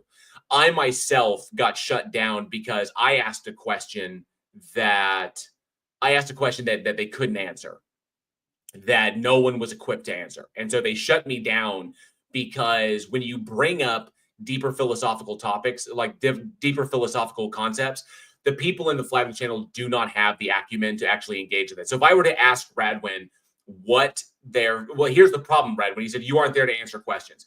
That's the problem. That's like your biggest problem. And I'm going to be serious about this, even though nobody really takes Flat Earth seriously. I'm going to be, nobody of a sensible mind takes things like that. It is a problem. It's deeply problematic because science Literally doing science is about investigation. A part of investigation is asking questions. Okay. If you were doing science, like if flat earthers were doing science, the objective of science, let me make sure that I get this really, really clear. The objective of scientists, by and large, is to tear down established explanatory and predictive models and replace them with better explanatory and predictive models. Basically, this model is not as accurate as it could be or as it should be. And we're going to break that down and expose that. And then we're going to replace it with a model that makes better predictions, more accurate predictions, and it provides better mechanistic explanations for the phenomena that we see. That's how science works. But that is not what flat earthers do. They don't engage in that. Okay. So they operate under the guise of what them doing, of what they're they operate under the guise that they're operating with science, that they're using science to do this. And that's kind of what science is. It's approaching an established model and then poking holes in it and then showing how it doesn't work and then replacing it with another model that does those things better. But that's not what flat earthers do. They just poke holes in it, or they try to, and then you didn't debunk gravity. Okay, I'm just going to tell you that flat out. You have not debunked gravity. It just hasn't happened. So there is no debunking gravity. Gravity is a phenomenon that is testable, is repeatable, and is predictable, and we can use it to formulate other things. So I'm sorry. That's why it's not about science. The whole thing is that none of it is actually about science, what you do. Okay. And so that's why I figured that there was something deeper at play here. So nonetheless, see, and the fact that you say you use science to debunk gravity, that leads me to believe that you're not even operating with what the correct definition of gravity is. So either that or like the model that you're operating with as to how we understand gravity is not accurate. So predictive models, my friend, like predictive models.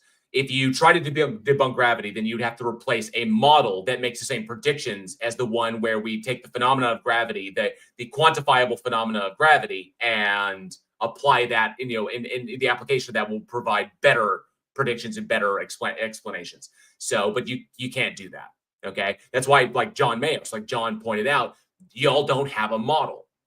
Your objective is not science to establish a better model. That's not your objective because you can't. Okay. And you can't. All right. So that's where you're at. Yeah. So, but nonetheless, I've been, like I said, I was in there once. And the minute I asked one of the questions that I want to ask, which is what I asked of the guy over on STST's channel, I asked, well, see, here's the problem. You say I predicted that it was air pressure. It's not, because density and buoyancy both require gravity. Okay. To formulate an object's density or the buoyancy of a thing, you need gravity as a constant. Okay. That's the whole point, is that the force, that the attractive force of the planet is what allows us to calculate an object's buoyancy or density. That's what you're not getting. Okay. So nonetheless, but plus you're conflating atmospheric pressure with gas pressure. They're not the same thing. You think it is, and that's really sad. So I want to make a quick shout out. This is the most fun I've had with a flat Earth conversation, just trolling in the comments. Thank you, JL, for inviting me to this one more time. And also thanks to everyone in the chat for contributing. This is a lot of fun. I can't tell if I'm supposed to cut into that sarcasm or just admire it for the centerpiece that it is. No, I'm actually being genuine about I did not expect this level of joy and enjoyment to come from the exchange. I'm actually having a good time with these comments. So yeah, I'm kind of maybe a little too much. I didn't realize it was this board. Sorry, JL. No, it's okay. And so Radwin, the biggest issue here is you're not coming up here to defend your stuff. That's the whole point. You want me to come to the 24/7 Flat Earth channel because the 24/7 Flat Earth channel is an echo chamber. Okay? You want me to come to your echo chamber so that I can be shouted down and muted when you get trapped. Okay? That's the problem. All right?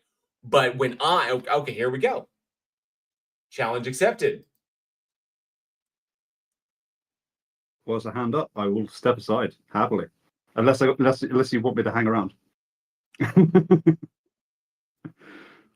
Well, I don't see the hand up there, so Radlin I looks like he's invited got his to hand like up. that. It was weird. I put it in the, but in the show request, I can't do an invite from there, but I can invite them up to speak that way. Well, for some reason, it's not letting me bring them up.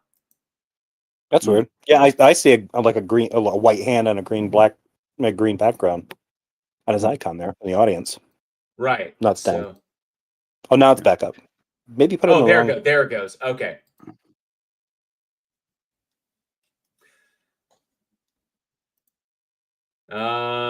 You're muted, Rad. John, if it's okay, we're gonna put you back down to the audience. Is that cool? I'm good with that. Have fun. All right, thank you, bud. Take care, John. Okay, so now it's time to prove you live on a ball in a vacuum. Okay, so there's a number of ways we can go about this. All right, but here's the question that I want to ask for you. All right, so without multiply. Okay, actually, let me ask you this first, just to make sure we're on the same page. What is your philosophy of truth?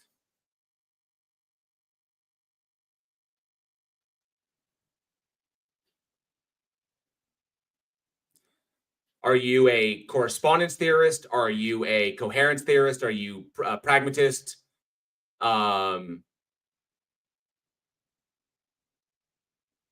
Truth would be like when you measure something, would that be a fact or would that not be a fact? Okay, so that's not where it goes into. So it sounds like you're saying correspondence theories. Now, the reason I asked is because the vast majority of people, like on the planet, the vast majority of people are correspondence theorists. Okay, only the people who like dive into what philosophy of truth is, when the differentiation between like correspondence theory, coherence, and pragmatism, and semantic and rhetorical stuff like this. Those are people kind of like parse these things out. So I would say you're a correspondence theorist. That which which is true is that which corresponds with reality. Okay. And that of course takes into account, like, things that we can demonstrate, things that we can establish that explain phenomena, and that which makes predictions and stuff like that. So we would then appeal to things like the laws of logic and of course mathematics and a number of other things, the methodology that eliminates bias, so on and so forth. So my question is this. Do you understand? So my next question is, do you understand the laws of logic to any kind of degree, like the law of identity, the law of non-contradiction, and the law of excluded middle? A equals A is not equal to not A, and if in between A and not A, only one of them can be true. Do you understand what I mean when I talk about those things? Yes. Would you like to take a triangle test? Well, hang on a second. So okay, so you're saying you understand them. So here's my question. Okay. Do you think that space existing, the Earth being a sphere, atmospheric pressure, gravity like this, do you think that these things, as we describe them, are impossible? They are impossible. Okay, great. So when you say that these things are impossible, that entails that there is a logical contradiction there. That means that there is something, there is an A that if we're saying like the A is Earth is a sphere, gravity is a phenomenon that established that helps to maintain the atmosphere here, that space it's not a perfect vacuum, but space, that's why we get the grade and everything, that all of these things are impossible because of something else. What is the logical contradiction that makes our current model impossible? Earth is not measured to be a ball. It's measured flat, used as flat, navigated as flat. But that's been debunked. So that's not a logical contradiction. No, sorry. Until you give me proof that the Earth is curving, you can't go on from here. We have, because if you at an altitude, no altitude, rad, no altitude. rad, You just rad. You're gonna let me speak and finish. At an altitude of 40,000 feet with a field of vision of 60 degrees, you need to have a field of vision of 60 degrees. You can determine that you can see the curvature of the Earth in that range, in that entire field. So you need to be able to see in an unobstructed 60-degree frame And then when you take that, you can determine that you can see the curvature of the Earth from there. The problem is that when you're in an airplane, typically you don't have an unobstructed 60-degree field, like field of view. Okay, typically the pilots do because they're in the cockpit, but you need that's what you can see, and that's been demonstrated time and time again. Like if you had an unobstructed 60 degrees or more field of view, and you had a camera and you videotaped from one side, from the left to the right, you panned it, then you take that image and you flatten it and you condense it down, you can see the curvature, because you would force the curvature to be exacerbated by pressing the image inward. Okay, so that is detectable. You just need to have an appropriate field of view, an unobstructed field of view, in order to see it. And even then, you can see it with your eyes. So that's been debunked. So here's the problem: you referencing perspective, just like using your eyes, just means that you're looking with your eyes, but you're not measuring it with actual devices like Jaron did when he did his laser test over the lake. Okay. Yeah, flashlight doesn't work. Use a theodolite. Planar surveying measures the Earth as flat. No, actually, well, okay. It doesn't measure the Earth as flat. In order to do surveying in that, it establishes a flat line in order to utilize. Correct. No, hang on. In order to utilize trigonometry, because Right. Remember, Rad, hang on. Talk over Rad, here. yes, I will. It's my fucking stage. So because triangles don't have curved bottoms. You need the right angle to do the survey. It's not measuring the Earth as flat. It's establishing a tangent in order to establish a right angle, because it's working with trigonometry. So the flat line that you're talking about is imaginary. Okay, it's basically you have the curvature of the Earth, and they're imagining a tangent, a flat tangent against that, so that they can measure at right angles. That's how that works. Okay. So again, you have not shown the logical contradiction. The thing that shows that this model is impossible. So again, I ask you, where is the logical contradiction? So at 19 after the hour, the black thing, is that a triangle? I'm asking you a question. We're going to see where the contradiction is at right now. Where's the logical contradiction? Where is the A, not A distinction?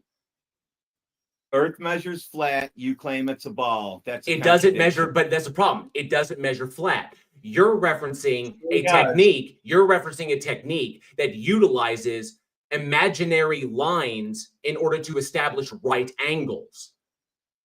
Okay. Can you have a curved triangle? You cannot have you can't have a triangle that matches where a squared plus b squared equals c squared. You can't have that if one of your lines, if one of the lines of the triangle has a curve. You can't do that, which is why when they do surveying, they have to measure off of a tangent. The tangent is an imaginary flat surface along the surface of the curve of the Earth. Okay, so at 19 after the hour, where that boat is at, where's the tangent line at?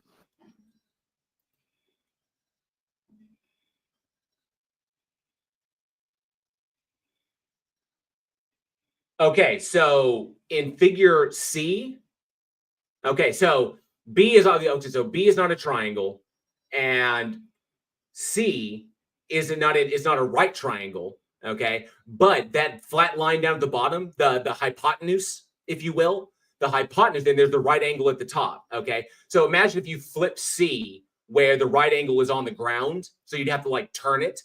Okay, that right angle is generated by measuring at 180 degree tangent against the curvature of the Earth. That's how they measure with the right angle in order to establish the right angle, because you need that 180 degrees to measure against. But that 180 degrees is imaginary. They're just utilizing that. Okay. If you take that out to the size of the planet, then that line would continue going out and the Earth would curve away from it. Okay. Yeah, so we don't see that. So but we don't. how are you Oh, gonna we don't. prove- But we don't survey. But when we do surveying, okay, for like building buildings and stuff, when we do surveying for like a plot on a land, we don't build buildings that cover entire continents. Okay, the size you seem to not be taking into account the actual size of the planet. That commensurately, I actually like if you were to take the size of a human being, the size of a person compared to the Earth, and we did this math one time. If the Earth were the size of a basketball, a human being would be the size of a virus on that basketball. That's how big the Earth is. So now that you made a claim of the size of Earth, go ahead and prove it. We do that with basic mathematics. So you can't have a triangle off the surface of a ball.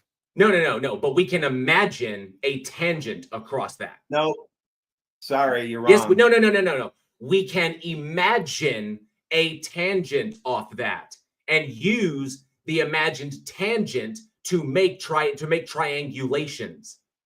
I just posted what you imagine, that you make a plane straight out, but yet the ball curves down away from you. So the ground position of the star would be down around the ball somewhere. Is that correct? Okay. That was like word salad. Okay. Mhm. If you have 23 after the hour. Go ahead. Tell me if that looks right to you. That's Ruhif's picture. Okay, you realize that distance, they're just measuring, they're just like literally. You see the line in the sextant that's creating that line right there? If you took where it's creating it's basically creating the tangent, the line of that sextant goes out technically, mathematically, that the line on that sextant at the bottom, creating the triangle, that line goes out forever. That's where you're basically measuring along, okay? And you only need to establish that in order to create the triangle that you're operating with. All right, but that the sextant is not measuring the curve of the Earth. It's establishing an imaginary tangent so that you can establish a triangle. Okay, it's not designed to measure the physical Earth itself. We can do that with geometry and trigonometry and things like parallax. All right. So you still have not shown the logical contradiction, because it is logically possible that you can perceive a thing in a way, and that way to not be an accurate representation of what is, depending upon your frame of reference. All right, because no two people occupy the same frame of reference simultaneously. So you can have a frame of reference on a phenomena and you can interpret it incorrectly. That is logically possible. So you still haven't shown the logical contradiction. Oh, the contradiction is you haven't been able to prove you live on a ball. That's yet. not a contradiction. There it is. No, We see Rad. it, Rad. You do not understand what a logical contradiction is. Okay? Even if human beings, see, this is what's problematic. You realize you're trapped. Okay, I'm not trapped anywhere. You realize you're trapped because you cannot show the logical contradiction in that model. You can't. There is no logic. That's because there is no logical contradiction. There is no A equals not A. Okay. Yeah. So you don't have any Earth curve. Yes, we do. To debunk me. Yes, we do. It's an experiment that you yourself can go out and do. It's an experiment that was done in Antarctica during the final experiment. It's on tape. It's there. The very fact that there was a 24-hour sun in Antarctica debunks your model. Well, you don't even have a model. Debunks your hypothesis. Okay? Because in your hypothesis, what they saw, what they observed and measured in Antarctica would be impossible. So go ahead, tell me what the experiment was in Antarctica. They measured the curvature. They did a number of them. They measured the curvature of the Earth was one of them. So no one took a theodolite and measured the curve of the Earth. They did a number of experiments. There were a bunch of people out there. There was a bunch of people actually doing science. There were a bunch of people. There was a bunch of people out there. There was a bunch of people out there doing science, and 2 flat earthers were essentially being done? watch the videos. I want to know, Rad. You can tell me what. Rad, I want to know what the law. This is your last chance. Last chance. Think really, really hard. What is the logical contradiction? You don't have. That's not a logical contradiction. Okay, and you're done. So that's the conversation I was interested in. Rad cannot show the logical contradiction because Rad does not understand what constitutes a logical contradiction. Okay, where two things, they cannot both be true. Okay, where one of them has to be true. And I know Timo Lynch was like, that was painful. I knew it was going to be painful, but yeah. Okay, that's the problem. So sorry, Rad, you lose. It was super easy because you don't understand how to show that it is impossible. Even if we could not measure the earth, which we can, even if we couldn't measure it, that would not be a logical contradiction. You have to show how it is impossible.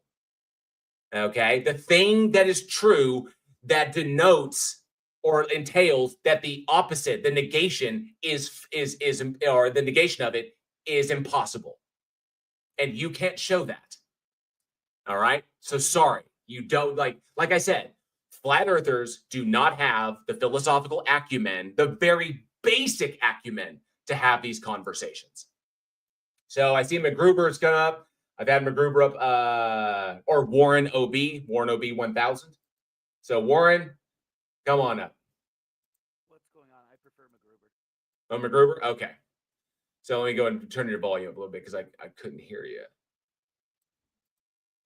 Give me a test. So is the topic flat Earth? No, there was just a flat earther who was making claims in the chat, and so I wanted him to show me the logical contradiction in the spherical heliocentric model, and he can't do that. So I see. So the Earth is flat because the Bible preaches a flat Earth, but the science does not indicate a flat Earth. Right, We in our sin, and our pride, and our desire for autonomy before God, have distorted our senses and our experience, so we don't see the Earth as it truly is. So many problems with that.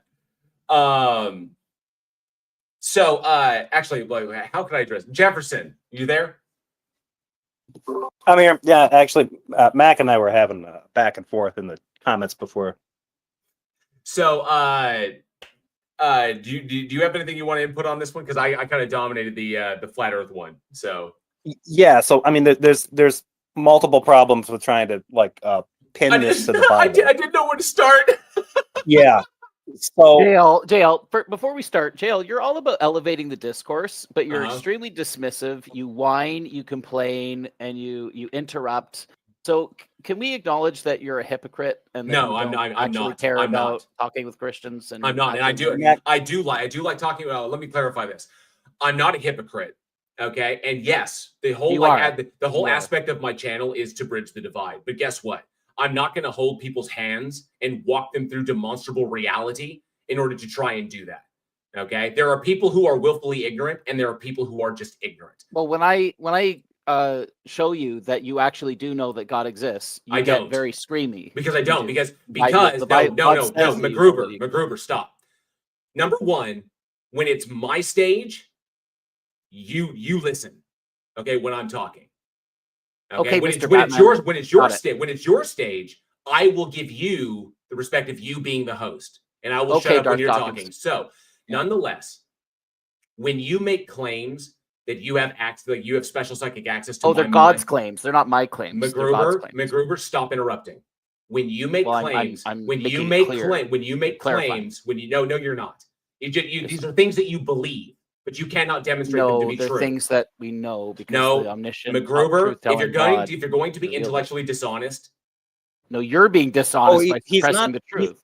He's not being dishonest. He's confusing dogma with facts. Right. So when you claim that you have special psychic access to my mind, to tell I me don't. God does. to accurately report. No, you're making the claim because you can't demonstrate your God exists without begging the question. So I can. It was revealed. MacGruber, that's in your head. You cannot demonstrate that. It's in your head too. No, it's not. Okay. It says in Romans 1. So MacGruber, that's not exactly what Romans 1 meant, man. So MacGruber, let me just fly up. Right. When you hurl scripture at people, at like atheists, you're not doing anything other than flinging poo at something that you don't like. It doesn't mean anything to a non-believer. Your scripture has no value. It does, because it's God's revelation. It doesn't. Well, you can't demonstrate that. I'll relate what I told to you Jeff. Cannot demonstrate that. You cannot demonstrate that to be the case. That is something that you've been convinced of. Sure, that's your phenomenological. Okay, well, but here's the explanation. You cannot demonstrate that it is the case. Yeah, here's the explanation.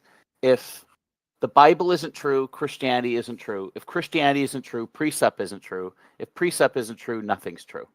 None of those follow. None of those follow at all. Not in any logical sense. They do. No, they don't. They don't. Not in any logical sense. If precept isn't true, then you have no one has any model for intelligibility and accounting. Yeah, you do. For, yeah, you do. Okay, hang on. Go ahead, just fall back on T-Jump's reality. No, you don't even have to do that. So here's the problem with what you're doing. It is true that there are books of the Bible that make claims that imply that the earth is flat, right? Yeah, like when Jesus was taken up a tall mountain where he could see all the kingdoms of the world. Like, that's flat. You mean when Satan was tempting him with power? Yeah, and he could see all the kingdoms of the world from a tall mountain. That's a flat earth. Okay, but it could also have been some kind of fugue state or some kind of hallucination too. Then why would he need to be taken to a mountain? He could have drained it. He could have been taken to a bunker. He could have. Because narratively. Right. Narratively. Now who's a postmodern literary scholar now? Okay. No, I know. I'm saying, is it logically impossible that could have been a dream someone had that was then being related in a story? Is that logically impossible? Yes. No. There's no logical contradiction there. Why would it be? Because the resurrection was just a dream in a story. No. The resurrection was a story. Yes, it is a story, but there are many resurrection stories throughout human history. There are resurrection stories that predate the Christian resurrection story by thousands of years. The idea of humans coming back from the dead is not some novel concept that Christians just came up with. That shit has been repeated for millennia. But hang on, that's you and I agree there, Mac, that there are passages in the books of the Bible. I'm not contesting that there aren't passages where a person can infer that what the writer of that book meant. I know you want to say it's God saying it, but what the writer of that book is implying is that the earth is flat. Right. It doesn't. Okay. That is not what I'm contesting. What I'm contesting is that you are approaching this entirely from the idea that the Bible is a univocal narrative from Genesis. It is. You should talk to Darth Dawkins about that. You should talk to Darth Dawkins, Matt Slick, two well-known apologists who are all trash, by the way. So, but why would I talk to two dogmatists about the problem with their? I have talked to them, and expressed that they have problems with that dogma. I've done multiple videos saying their dogmatic approach to the scriptures does a disservice and is disrespectful to the origins of those writings, because they're not talking about the actual meaning of the text. Is God. My man, they are talking. What they are communicating is based on dogmatic interpretations and dogmatic traditions that have been handed down by various. It's almost like we surrender our autonomous reasoning and don't want to be our own God and just. Yeah, you surrender, but you surrender it to an organization that tells you that the Trinity is communicated in the. For instance, something like the Trinity is clearly communicated in the works of the Bible when they're not. It's not done. Do you have a defense for that? The Trinity is not explicitly laid out, or really even implicitly, could be implicitly understood in the Christian traditional sense just by reading the Bible. It is a Christian tradition that then tries to retcon certain passages to make it seem more plausible. So you're leaning on tradition when it helps you in some places, and then trying to claim that you're a biblicist only. The Holy Spirit is referenced in as early as Exodus, where but not the Trinity. I didn't say that the Holy Spirit wasn't referenced. I said the Trinity is not referenced. It's directly, all three persons of God are directly referenced in the Bible. Therefore, they are. Okay. Mac, what exactly happened to you? Did you have a bad conversation with somebody recently? Because now you just sound like a complete and total ghoul. This is not good Christianity that you've gotten into. You've gotten into, like, you're basically teetering. This is the kind of dogmatic, like, brain capture and brain rot that starts to take over people like Westboro Baptist. This is not fucking healthy. Well, no. If you don't understand those scriptures well enough to understand that critical scholars do not, that is not what those books mean. Who don't really believe what that's a no true Scotsman fallacy. Yeah, it is. Christianity requires certain things of people, that they actually believe that the Bible that's your interpretation. That is a dogmatic take on the reading of those works of writing. Right. That's your hermeneutic. And Mac, that's your hermeneutic. And you cannot demonstrate you're just pushing dogma, man. Yeah. And every time I try to say, like, there are critical scholars who are also theologians. If you went to seminary, my dude, this stuff would be kicked back in your face so hard you'd be flunking every paper until you learned how to take it seriously. And those instructors would be Bible-believing, Jesus-fearing Christians. Secular scholars. Sorry. They're not secular scholars, dude. They're Christian believers and theologians who understand that critical scholarship has an important place in this, and you are disregarding it at your own, the peril of your own growth, mentally and spiritually. I have no problem with somebody who is interested in reading the Bible. The way that you are approaching the Bible is wrong. You are putting the Bible and these traditions, these dogmatic takes on the Bible, and presenting it as a caricature to people around you. That is not healthy, and it is not responsible, mostly to the Bible. Saying that the Bible is what God says we want is profoundly immature, irresponsible, and ignorant. You need to do better. What is your model for intelligibility such that anything could be ignorant? Why are you switching to a pre-sub when I'm talking about the way you are dogmatically approaching these because I don't need to take your criticism seriously because you have no. Don't take mine. Go. That you're not even you can't even account for the reality that you're. First-year seminary students would not be able to get away with what you're doing in this chat right now. I'm not saying anything that you wouldn't hear at Sunday church. Sunday church is not seminary. Did I say anything about what you can get away with at a church? In a church, you can spout whatever dogma they happen to approve of. So in order to read the Bible, you need to be in graduate school and seminary. Oh wow, God must be a fucking idiot. Well, actually, Mac, if you take people like Deconstruction Zone, like I think his name is James Justin over Deconstruction Zone. He is a biblical scholar. He speaks Greek. Like he reads. He also doesn't believe the main fact about the Bible and its divine inspiration. You wouldn't because trust no, Mac. You wouldn't trust physics from flat earthers. Mac. Why should I trust Mac? Bible? Mac, you gotta chill. Mac, stop. You won't let me get my sentence out. That is because he has done the work, and there is no reason. There's no rational reason for him to believe that statement you're making. There is nothing that justifies him making that leap. Yeah, that God revealed it. That's that's an assumption. Yeah. You're asserting that case. It says in the goddamn book. But you're asserting that. That is a claim that is being made.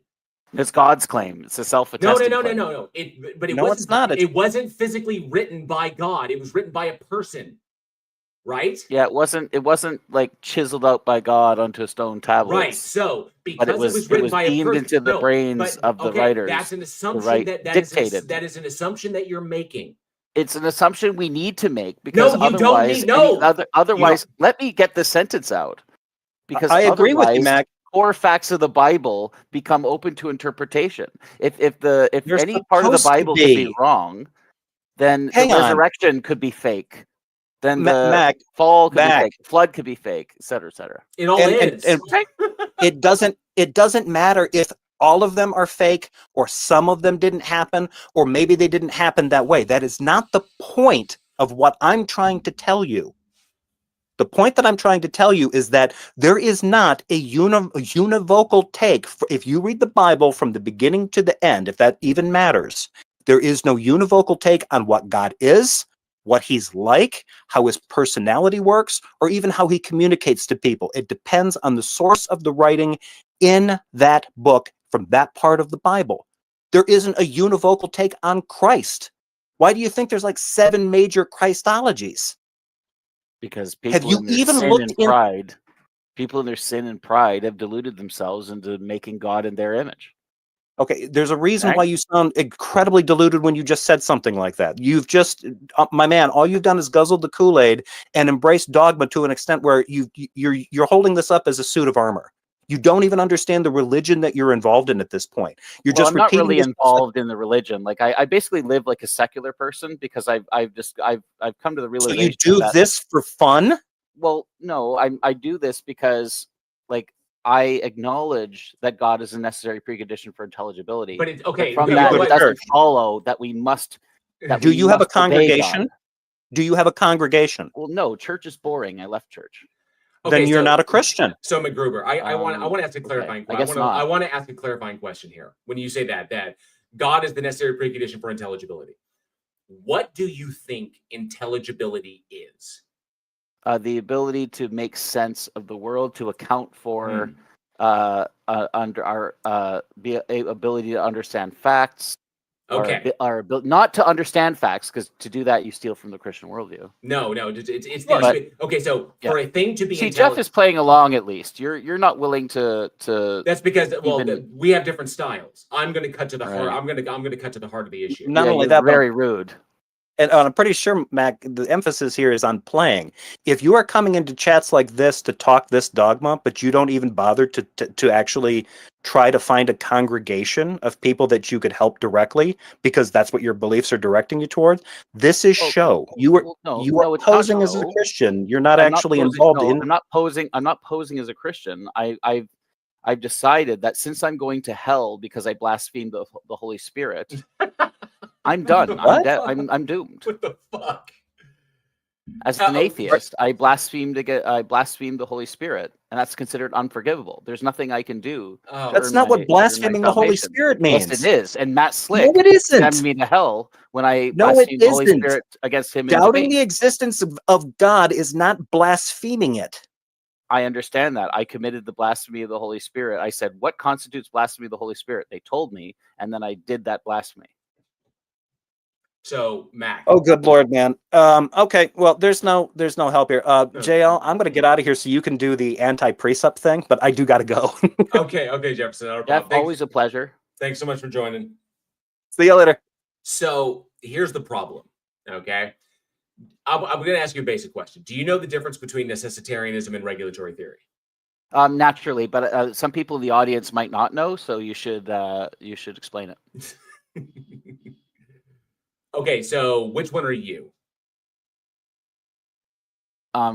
Again, like I think that this discussion is opaque to the audience. So I'm who would not explain it? concerned. I can. I'm not concerned about that at this moment, and I will if necessary. I'm asking you, which one are you?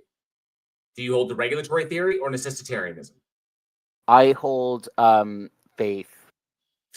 So you don't know what the two things are. Okay, you couldn't have just said no, and I would have happily Well, I explained do, them but to you.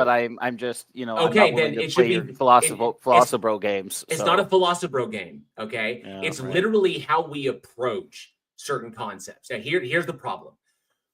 When you say that God is a necessary precondition for intelligibility, okay? Intelligibility is just the ability to comprehend things, okay? Now, if we start from the bottom up and we don't multiply our entities unnecessarily, okay? We work parsimoniously. Right. We can understand that life itself, including humans, are products of the system in which we live. Okay. And the ability to comprehend our environments, the things around us, and do that successfully is a part of how we survive. And so we don't like walk off cliffs Okay. And so we don't like walk into the tall grass when there's the possibility that there could be a lion waiting in there for us. Type 1 and type 2 error stuff like that. This is basic, basic neurophysiology. All right. These are all survival mechanisms. Okay. So Provide your citations, please. What do you mean provide my citations? Well, you say it's just basic neurology or whatever. Provide your citations. Yeah, it's like how the brain works. Provide them, please. No, MacGruber. It's like how the brain works. Pattern recognition. Okay, you want to substantiate your MacGruber. Cool. MacGruber. It's pattern recognition. When you look at all I have to do is like when you look at the texture paint on the wall of a building, and you stare at it long enough, your brain will begin to see patterns in that. You'll begin to see things pareidolia. like okay, exactly. That's what's called type 1 and type 2 erroring. Okay, false positives and false negatives.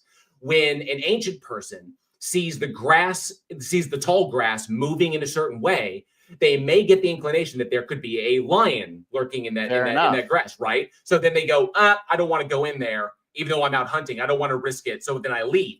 They don't know that there's a lion there, but the pattern indicated that there could be. So they then avoid the situation and they live to hunt another day. Is this community college lecture? Does this have a point? Okay, don't pull the Darth Dawkins stuff. I'm working down a path because you don't understand what necessitarianism and regulatory theory is. Now, when you're claiming, the whole point of this is that when you're claiming that God is necessary precondition for intelligibility, instead of things being intelligible because that's how we survive as a species, okay? The difference is that the statements that we make about reality are either absolute or they are probabilistic.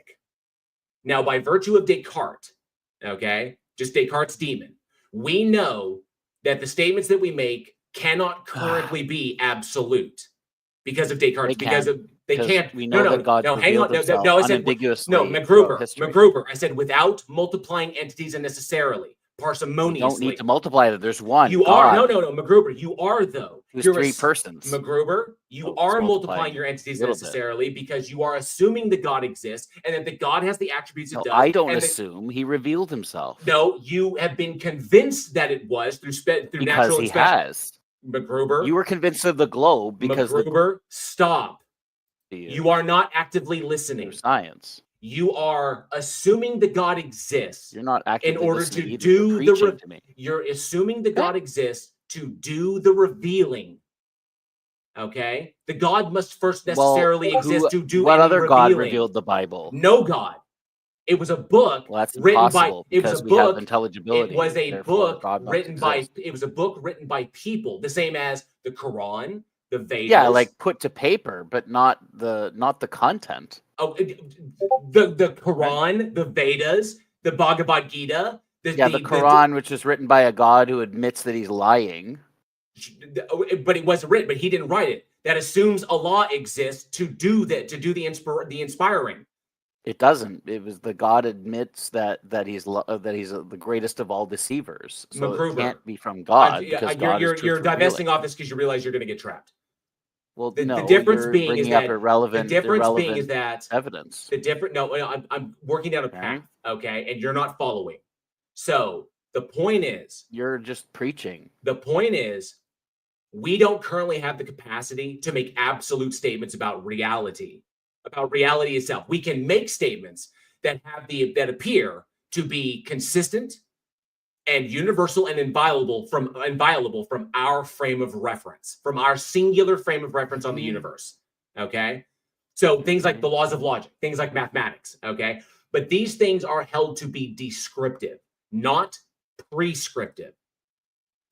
Precept. I know that's atheist's favorite phrase. Van Tillian, presuppositional apologetics, approaches this from the necessity. I'm a Clarkian presuppositionalist. That's fine. So. But either way, presuppositional apologetics approaches this as from a necessitarian position. That the laws of logic, that the theories that describe things, that these things are absolutely true because they are prescriptive of the universe. But necessitarianism is circular at its core. Regulatory theory holds that these things are descriptive of nature, that they are the way that we articulate, that we describe how things operate without assuming that they must necessarily be that way to elicit some sort of thing like the rise of human beings. Okay? That's the problem, is that your literal metaphysical position of necessitarianism is circular at its core. So is any worldview. I'm at least honest about it. Well, yes, any worldview is going to get hung on one of the horns. Okay, if you Yeah. take it back far enough. But the point is to not multiply your entities unnecessarily, which is what leads me to the question: can you demonstrate that your God exists independently Yeah, of mind? the Bible. Let me finish the Yeah, question. you're putting conditions upon it. I have to, because there's a reason I have to, and I have to because in order That's for a the bad Bible, faith question. no, it's not, because It in is. order for the Bible to be true, or Christianity or whatever, the God must first exist. You pointing to the Bible, God, we have intelligibility, therefore God exists. no, because that So- assumes necessitarianism, which is circular at its core. We So don't is your need this. worldview. We don't know. No, it isn't, because Yes, it I hold to is. regulatory theory, which holds that these things are descriptive, not prescriptive. Okay, God is descriptive, not prescriptive. There No, you go. I because win God is too. the thing that Yep, actualizes I everything, win. right? Yep. Okay. So, McGruber, can you demonstrate that your God exists independently of mind and context, as a concrete thing, independent of mind and context, without begging the question? The Bible says that he exists. That's begging the question. Well, can you demonstrate that you can walk without using your legs? How can I walk if I have no legs? Without I know. There you go. Well, how can I technically, how appeal walking is to the divine. existence of God or how can I prove the existence of God without appealing to his revelation? Because it is logically possible that what you're interpreting as revelation is incorrect. I'm not interpreting it. You are interpreting it It's that just way. there. No, you're interpreting it. No, that's the point. The book is there. The Bible is there, and you're interpreting it as being revelatory of God. But the problem is that God must It first. says that it's No. revelatory It of says God. that. I That's don't need to interpret it. Mac. That's what the book says. But just because a book says a thing doesn't make it true. Does if it's in the Bible. No, it doesn't. That's special pleading. Yes, God is special. No, okay, you're deliberately not following this, and I think at this point you're descending into trolling. So I'm trying to give you an opportunity here. The whole point is, for the Bible to be true, the God must first exist. We need to be able to demonstrate that the God exists in order to logically conclude that the Bible is evidence of it.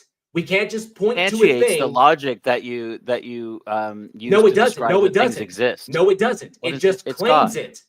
Right? It claims it. It's a self-attesting claim. It's not self-attesting, because the God has not been demonstrated to exist. That's what I'm asking. It has. It hasn't been. You just won't hear. It hasn't been. You're assuming it does. You're begging the You're like, question. prove that God exists without appealing to his revelation. Well, fuck Yes. me. I can't. Demonstrate no one can do that the God exists so that you can say, demonstrate that the God exists so that you can demonstrate that the thing you're pointing at is evidence of its existence. You dismiss the biggest evidence of the existence of God, his revelation. That's not, but how the can only it be, evidence. But McGruber, how can it be revelation if the God doesn't exist? It does exist. He revealed himself. But that's you just an won't assumption. accept that evidence. You're plugging your ears and you say, it's not that I'm not accepting it. You are not accepting it. McGruber, there's no reason for me to make that assumption. There is. There isn't. isn't. It says that you need to believe, otherwise you'll go to hell. But I don't believe that such a thing exists. You do, though. It says I don't. I'm sorry. So at this point, I know you're trolling. I'm not trolling, but I will see. I know you're trolling because you know you're trapped. Okay? By getting into what necessitarianism is and regulatory theory, which you did not know, you realize you're trapped. You are multiplying your entities unnecessarily. You don't need to. And like Jefferson said before, you're just appealing to your dogmatic interpretation of the text. Okay? Intelligibility is not what you think it is, and it's not what you're presenting it to be. Intelligibility is just the ability to comprehend things around you.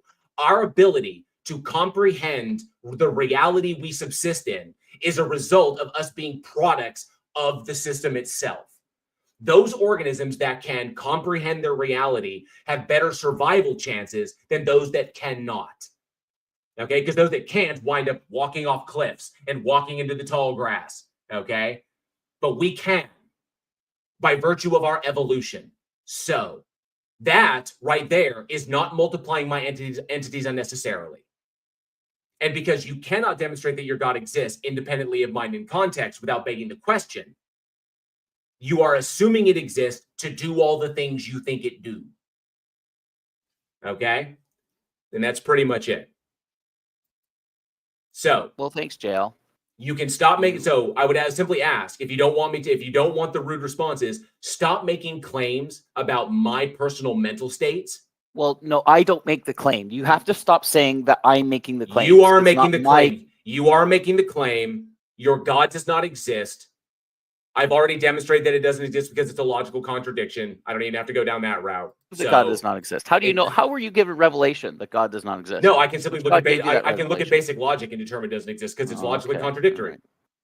All right. Is your God omniscient? Is your God omniscient? Then where's your Templeton Prize or whatever? Mac, is your God omniscient?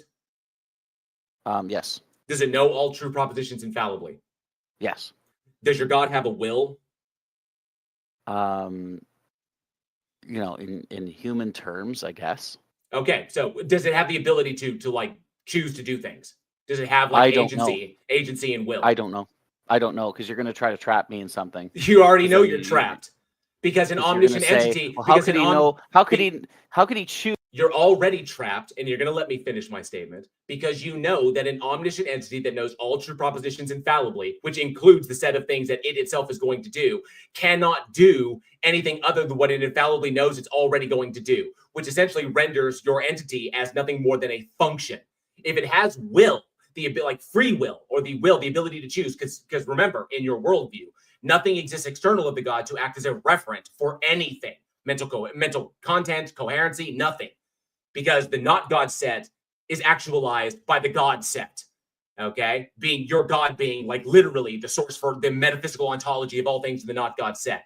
So in that sense, your God, if it is omniscient, cannot do anything other than what it infallibly knows it's already going to do, which means it's a function, it's a cart running on a track, which means it doesn't have a will, okay? It's just a function of the universe with no agency. That's the logical contradiction. It can either be omniscient or it can be an agent with a mind that makes choices. Let's have Rotangelo come up and talk about intelligent design. No, because that's pointless. Because it's not intelligently designed. Nonetheless, I agree. The world appears to show evolution, and creationist science is not science. I agree. So in that respect.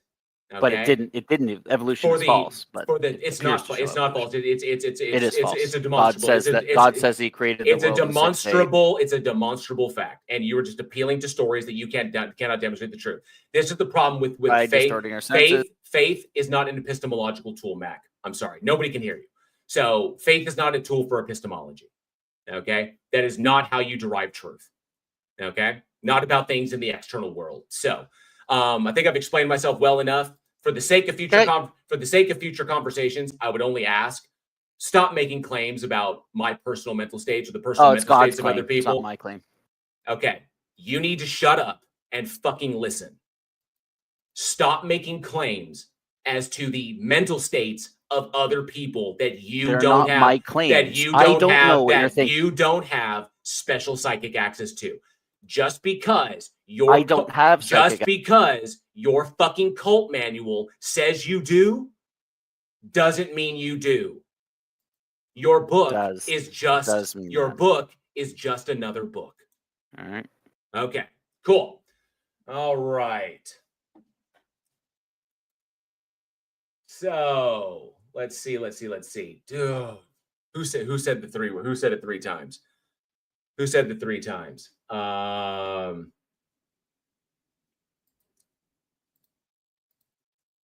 wouldn't say I'm hyper mad. I just don't like it when people saying that they have psychic access to my mind. You know, it's silly. Just because their cult manual said that they do. It's goofy. It's freaking. It's like appealing to Narnia, man. It's retarded. You know, I will do this for the sake of it, just because I'm curious, because I do have one question, and he hasn't been up on this stage. I don't think he's been on the stage before. Tangelo, Yeah, hi JL. What's up? How are you? Doing good, doing good. I know I don't think I've had you up on the stage before. Maybe I have in the past. I'm not sure. It's been a few months, but I actually do have one question for you, because the whole like intelligent design and fine tuning is like this. This is all like, you know, the teleological argument, the transcend, all this stuff is just nonsense. So Mike here, I do have a question that I want to ask you. Can you demonstrate that your God exists independently of mind and context without begging the question? No. Cool, awesome. So it's a thing that you believe in, but you don't know. Yes, I believe that God exists based on evidence that we see in the natural world and also revelation in the Bible. In order to establish that it is a God behind that, wouldn't the God first have to exist? Well, no, I go from the premise, which is there is something, our physical universe exists, our minds exist, you exist, and that demands an explanation. And I think that God is a superior explanation compared to no God. Doesn't an explanation contain the mechanistic relationship between the thing and between the effect and the cause? Yeah, what Or the you cause, want the to cause and the allude effect. So. to, yeah, I think what you want to allude to is that we don't know how the interface mind physics occurs, how the mechanism works. Is that correct? Well, I'm saying that you can assert that God did it. Like, that's an assertion. That's not an explanation. Just asserting God did it. But can you explain how God did it? Like the mechanistic Yeah, relationship between the cause and the effect. Yeah, I'm not making an absolute assertion because, as I said previously, God's existence cannot be proven by definition because God is an entity which exists beyond or above the physical world. It is a metaphysical entity. So you cannot prove the metaphysical with the physical. But could the God demonstrate itself? That's within Well, his I power, think right? he did. Well, I think he did demonstrate himself by becoming human in Jesus Christ. But that of course is begging the question, because it assumes the God exists in order to do that. I'm saying that could the God simply demonstrate itself unambiguously? Yeah, I think he could do that. Cool. Then when God does it, then obviously there will be no more atheists. But until God does it, obviously we don't want to beg the question. You know, we don't want our reasoning there to be circular. We want to, you know, not multiply our entities unnecessarily. So in order to justify this idea that human beings are somehow special in the universe, when there's nothing that justifies that. But I want to thank you, Otangelo, for being more intellectually honest than Matt was. I know that, but I appreciate that. That is one thing I appreciate. I have always appreciated about you and Otangelo, is that when it comes to brass tacks, you will be more intellectually honest than most people I interact with. And I knew that since the time that you rebuked Darth in coming to that debate with me. Okay. And I don't think I've ever really expressed how much I appreciate that. Yes, and it's actually quite some time that I don't be in a room with Darth. And if I would resume, I would say that my interaction with him was negative. It was negative for my reputation. It was negative in regards of the influence that he had on me, and there was that episode which you well know, why I'm still today, after a couple of years, cannot enter to atheist rooms because they say that I did dox someone, which is actually not true, and that was straight influenced by Dart, and that was a very bad episode. Yeah, he has that kind of like that area of effect on the people that kind of like are around him. But I think you showed tremendous integrity when you stood up to him, despite, because he's not as important as he thinks he is, and he's not like this grand dragon wizard leader that everything revolves around. You recognize that narcissistic tendency of his, and you rebuked him because you gave your word that you would come to the debate, and he was like, if you don't come to that debate, I remember listening to it. It was like you and him and Parakeet, and I think Tone was there.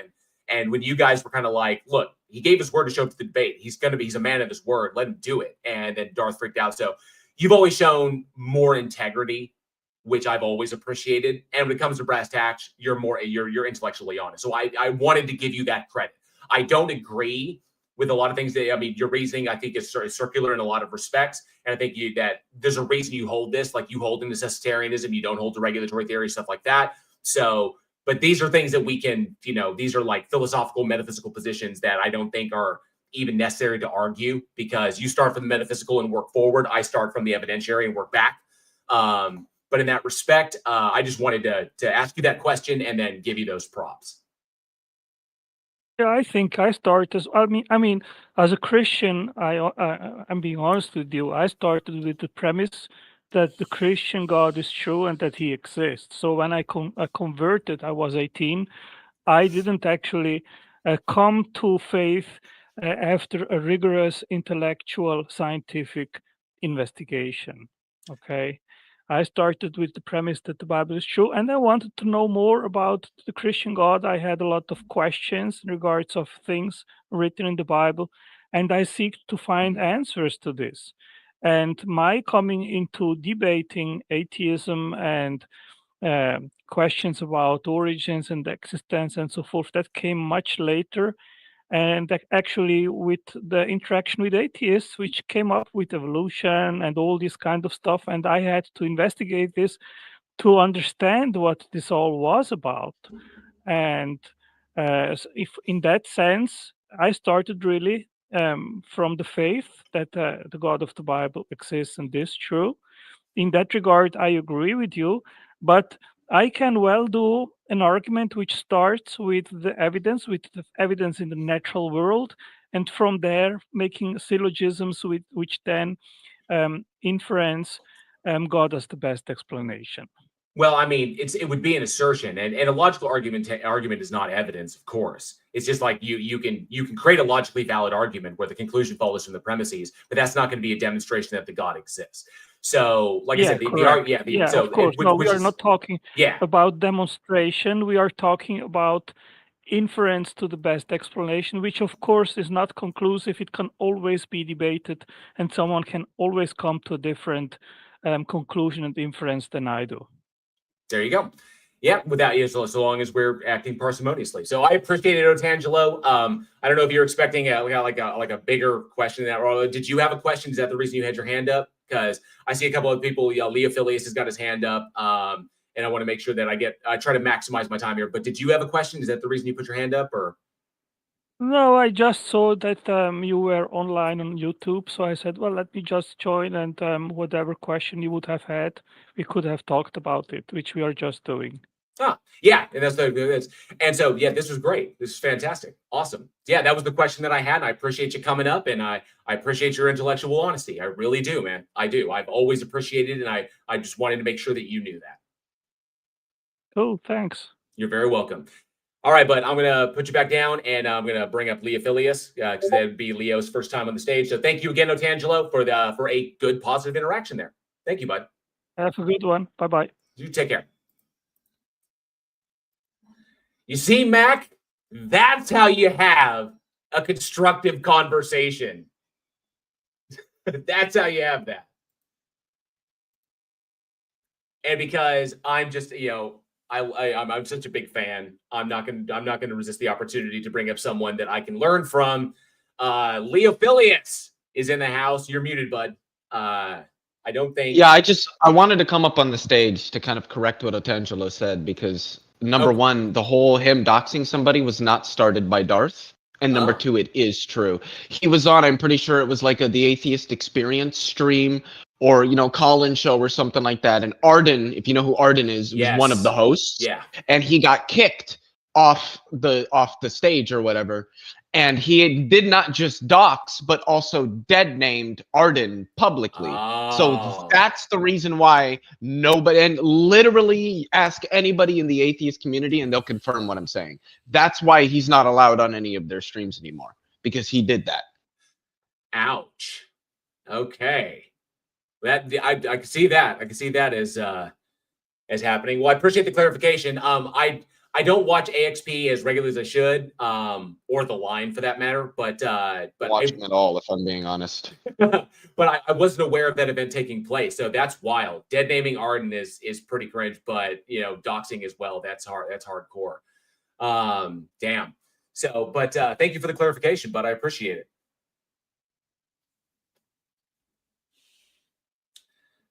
And I think, yep, that was all he had. Oh, apparently Otangelo has a response to that. Probably should have just brought him up when Leo was up, but then I would turn it into an argument. Did you have something? I mean, so it's pretty. I mean, obviously, there if it's recorded, I don't know if they would have taken it down, but dead naming Arden is one thing, but reveal like in a live stream revealing personal information about her is problematic. Yeah, let me correct what Leo said. That's actually not true. What I did, and I did publicly apologize about that after the occurrence, is that Arden did put an image of her.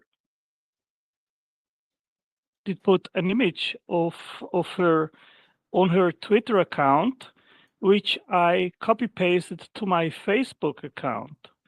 And I said, well, that is the person that supposedly Matt is in a relationship with.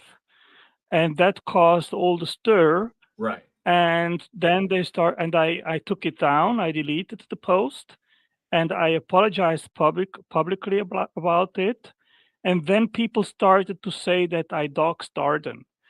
And that's not doxing someone. When someone does publish a personal image, a photograph on its public Twitter account, and this is reposted, then this is not doxing. Doxing is when you take personal information which is private, which is secret, and then make it public, which I didn't do. So even that it wasn't doxing, I understood the stir about it, and I deleted the post, and I publicly apologized about it, which has not been accepted until today. That's the truth. Okay. So for the sake of this, okay. Clarify that. But, that's fine. I mean, it tells a lot about the atheist community when they are unable to actually acknowledge when someone recognizes to have made a mistake and publicly apologizes about it, and then nonetheless is being excluded. Okay. Okay. I can understand your position on that one. So that's your side of it. And Leo, did you have now let's try to keep it cool. I don't want to be over talking like that. Leo, did you have a rebuttal on that?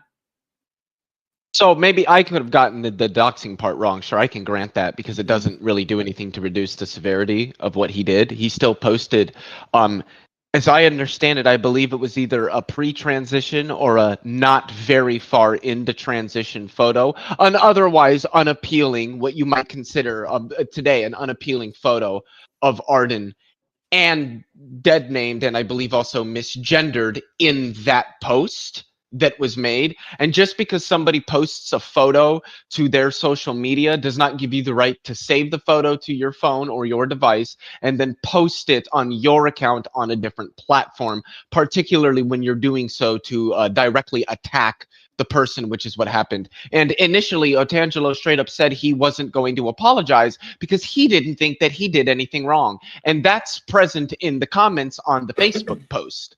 He only apologized after he was effectively bullied into it, and that's the reason why the apology wasn't accepted, because it wasn't a legitimate apology. So him trying to downplay the severity of what he did and brush it off like it wasn't a big deal and all these atheists are just being unreasonable, none of that's true. He did a very horrible thing to somebody, didn't want to initially apologize, only did after being bullied into doing it, and is now mad that he's not allowed on any of the atheist channels because they're not going to bring him on, which they only did because he wasn't initially going to apologize. And so everybody said, well, then we're just not going to let you on our channels anymore. And once that happened, then he wants to apologize.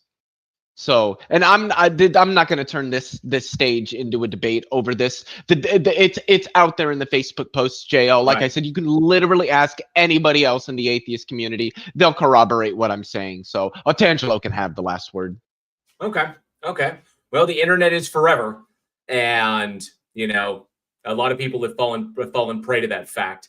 Going forward from this moment here forward, Otangelo, I think that you can acknowledge that you messed up and that the aftermath of that was not great. Right? I think we can absolutely. agree. It was not great. Now, it is also not granted that this never happened anymore. And I think the best proof that I sincerely repented of my mistake and that the apology was sincere is that this didn't repeat anymore. And Gotcha. nobody can say that. And nonetheless, I mean, I am not here to be whining about not being allowed at some. It's not all actually. It's not all atheist streams. I've been on many different atheist streams again, even recently. There are a few, like The Line, which Matt Dillahunty is the host. They don't allow me to go there. I'm calling in at the Atheist Experience. They perfectly permit me to interact there, and if I'm not banned there, so it is just a few channels, and it's a few individuals which simply do not acknowledge that I apologized and that I've not repeated such thing. Okay? Well, they're. I mean, they may hold the. I mean, for individuals like Matt and other people at The Line, such transgressions are zero tolerance, and that's their prerogative. That's what The Line. I mean, that's the position they hold. So, I understand while you may be discouraged by the fact that they have hard-lined you on that. That is kind of like their prerogative. They can do that. That's their decision. And so, I mean, you can go to other places and talk to people there. I think that moving forward, if you can acknowledge that you messed up, that misgendering Arden, not referring to her as an it, okay, that these kinds of things that are things that you need to be aware of and just be more conscious of, and that I know it will take work and time and practice and and getting in and acknowledging that, at least at a minimum from a social perspective, okay.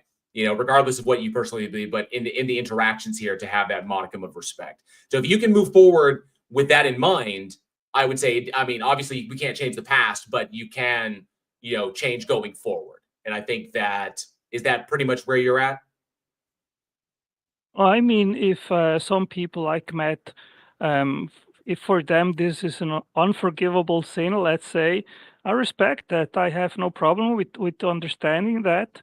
And that's their decision. And okay, I mean, I am just moving forward. And if people cannot acknowledge my apology, which wasn't actually easy to come up with publicly and to apologize, it was a hard decision, but nonetheless, I did it. And after that, none of such episode occurred anymore. And I mean, if people cannot acknowledge this and think they should still go on with this, I mean, that's their thing. I am moving on since it's more than 2 years that this happened, and well, what else can I do? Right. Yeah. Best we can do is keep moving forward. So, well, I appreciate that. Hey, we had a constructive conversation about it. We hashed it out and didn't turn into a debacle. So thank you, Leo. I do appreciate it. It's okay. I'm going to move you back down to the audience. Unless, Leo, you had anything else you wanted to add or anything like that. I think you were giving Otangelo the final word on that. So I think you're good? Yeah, I'm good. All right. Fantastic. Well, thank you for coming up, Leo. I do appreciate that. It's always a pleasure having you here. It's a kind of an honor to have you in the chat. And Otangelo, thank you again. So I appreciate that. See, constructive conversation, bridging the divide there. That's what that's about. Take care, bud. That's how we have constructive conversations. Okay. Fantastic. Like adults. Mac, I'm always going to go to you, dude. Learn from this. Learn from this. The interactions there. That's what's important. I see somebody I've never had on stage before. First and foremost, NA, thank you so much for gifting 20 memberships to the Godless Army. I do appreciate the support. You rock. So all you new members, enjoy all the custom emojis I've made for you, and of course the channel badge. The channel badge is the expanding mind meme. So the longer you're a member of the channel, the more your mind expands. See what I did there? So thank you very much. I do appreciate that. NA, you rock. Yeah, Bob, no doubt.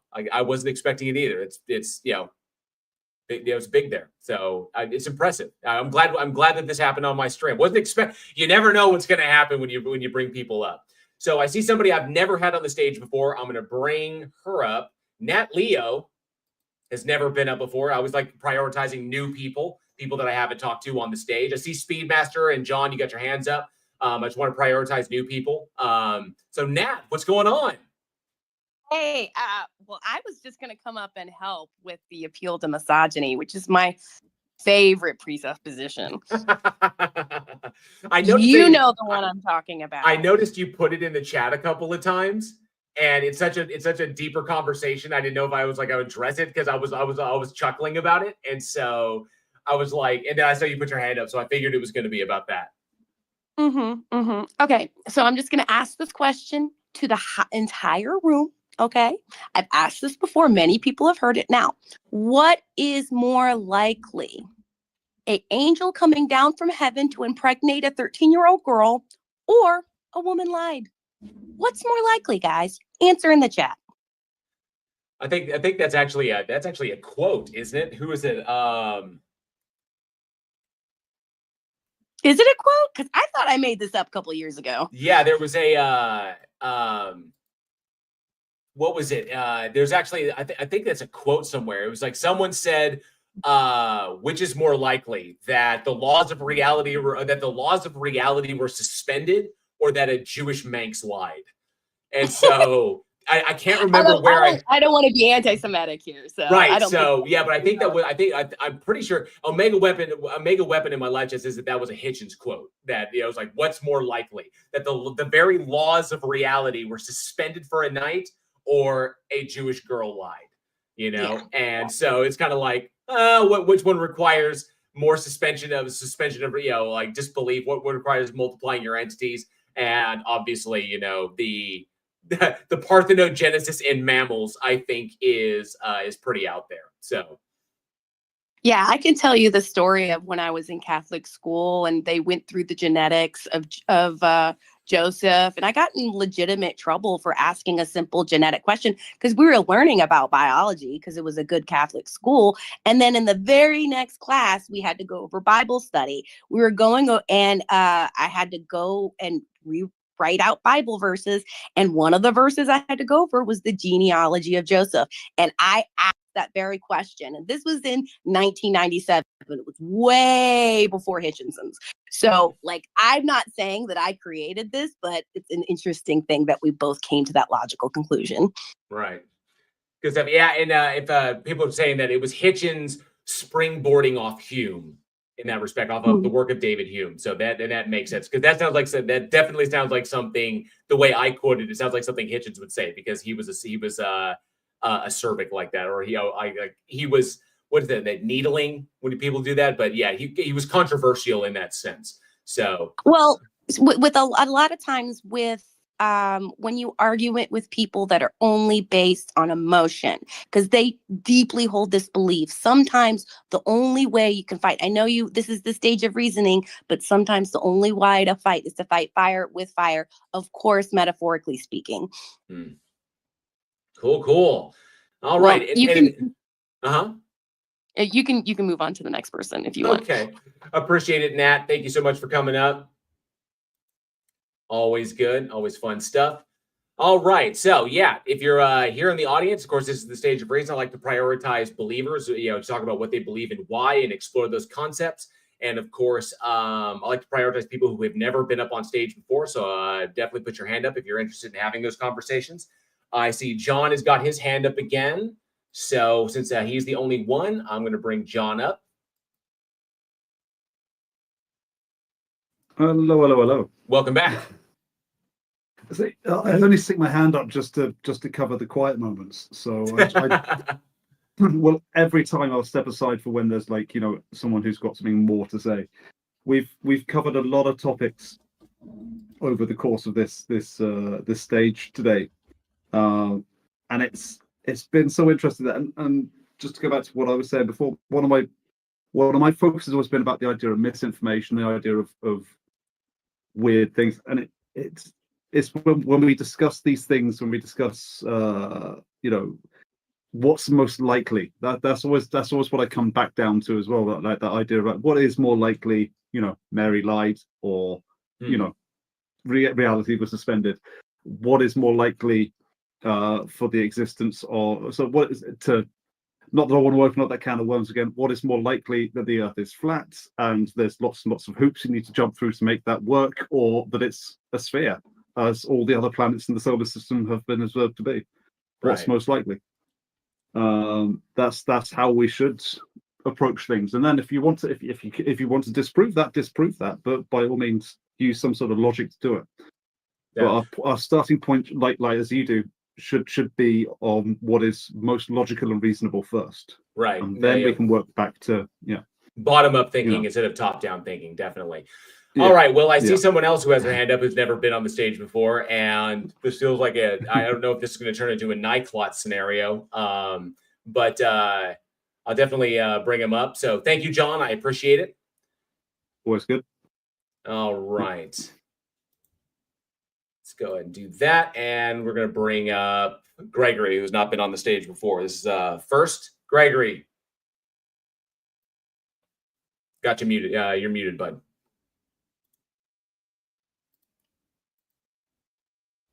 Make sure that I can hear you.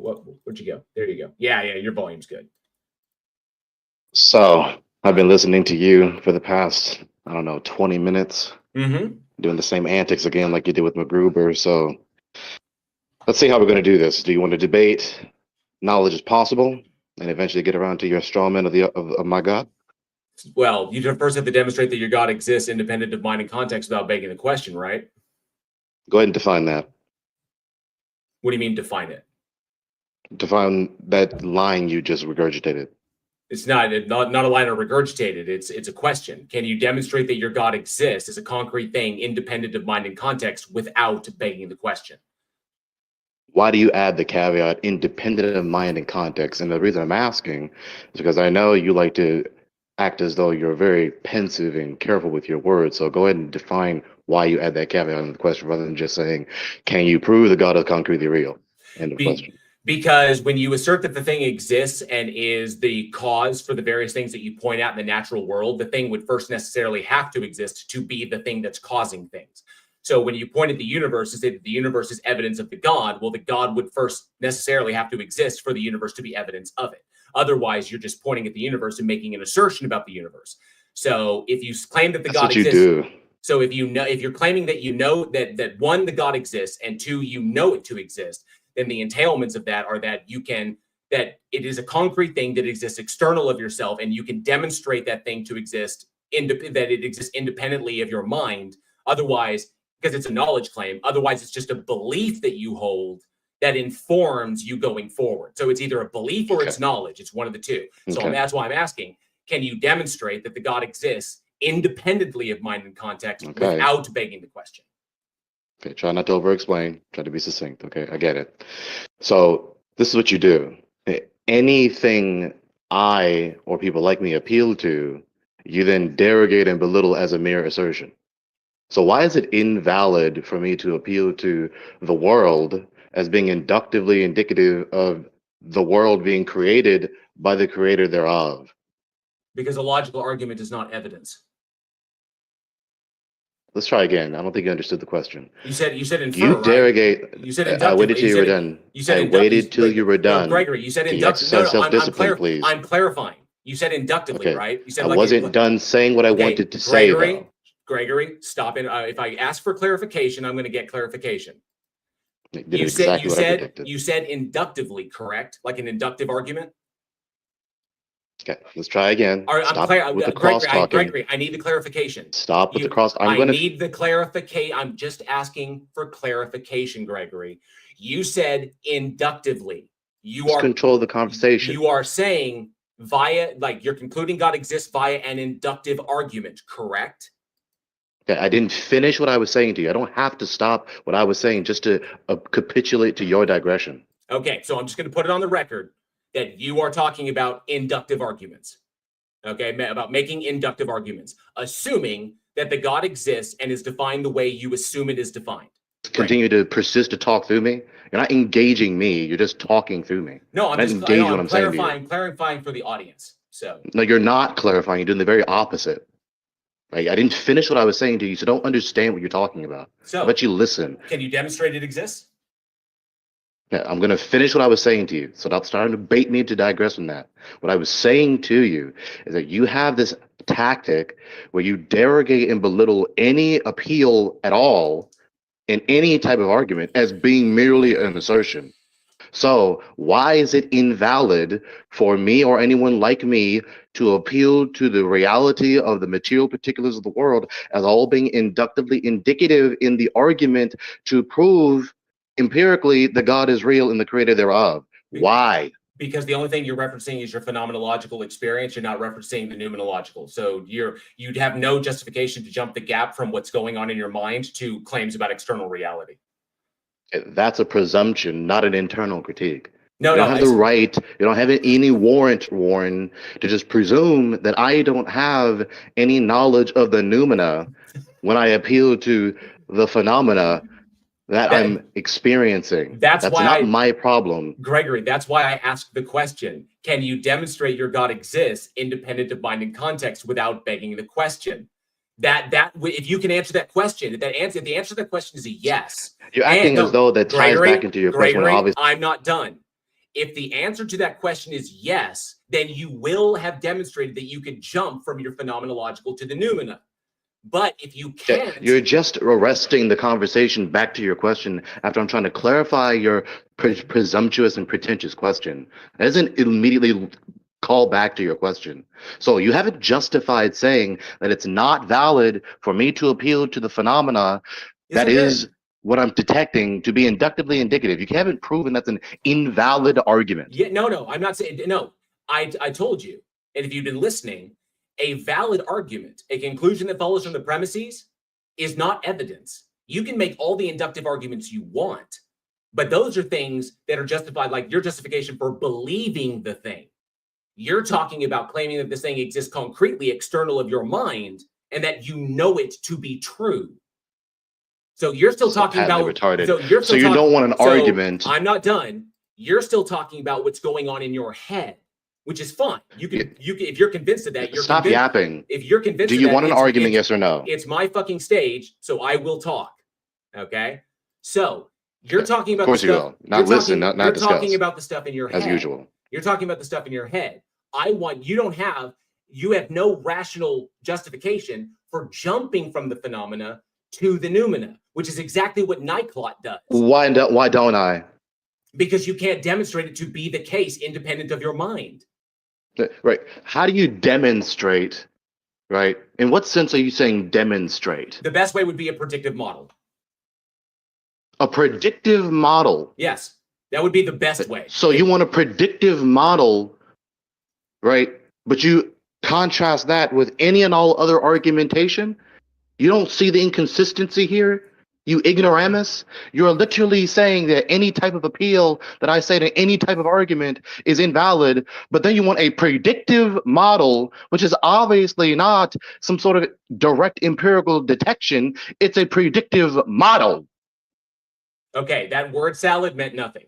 I'm saying that if you you don't understand what was said to you, so you have to derogate it. Gregory, if you can present a model that utilizes the God information as it is defined to make better and more accurate predictions about reality, better explanatory and predictive models. If you can do that, that's what I'm asking you to do, because that would be something that you're referencing external of yourself to make better predictions about reality.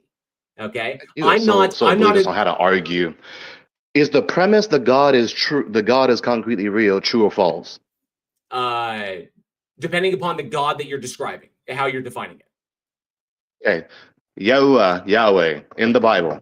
That one. So if it's the Abrahamic Christian version of the God, then that is false because it is logically contradictory. Okay, how did you prove that?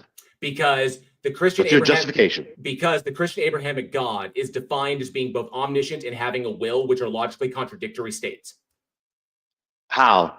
Because an entity that has omniscience, which is knowing all true propositions infallibly, that set of knowledge would include its own actions, the things that it's going to do in the future, which it knows infallibly and therefore cannot be otherwise. And so therefore it cannot have a will. It can only act in accordance with its own infallible foreknowledge. It's non sequitur. It's not non sequitur. It means that it doesn't have the ability. It doesn't talking have the, to me. No, I waited till you were done. It's not. I'm responding to your non sequitur claim. It's not a non sequitur. It's because the entity doesn't have the will to alter course. It cannot make choices. It cannot choose to do otherwise. It cannot wait for a moment to come along and make a different decision. It can't make choices. It can only do what it infallibly knows it's going to do, which means it is no longer an agent. It is now a function. It simply does what it does with no agency. So omniscience this is what he does. this. He doesn't actually engage in discourse. I'll try again. That's non sequitur. I'm not done with the reply. How about you exercise some self-discipline? It's non sequitur because knowing what will happen doesn't entail nothing else is possible. No, it just entails that what is known to happen in the future will. You just misrepresented me. You just misrepresented what I said. It doesn't just know it. It knows it infallibly, meaning that it cannot be otherwise. Infallibility doesn't mean something else is not possible. Yes, it does. The categorical conflation. No, it doesn't. Yes, it does. Being infallible means you cannot commit an error. You cannot commit a fallacy. Okay. It doesn't mean all these other events are impossible. Okay, but here's the problem. If the God is defined as being perfect, which you define it as, that its nature is perfect, then everything about it is perfect, including its knowledge, meaning its knowledge is perfect, meaning its knowledge is infallible, meaning the things it knows to be true can never be otherwise, meaning that if it knows all true propositions in the not God set, or knows all true propositions infallibly, those propositions will include the set of its own actions of what the things that it will do. Now, if God exists outside of time and space, then a theory is true for God, which means that there is no past and future, there's only the present.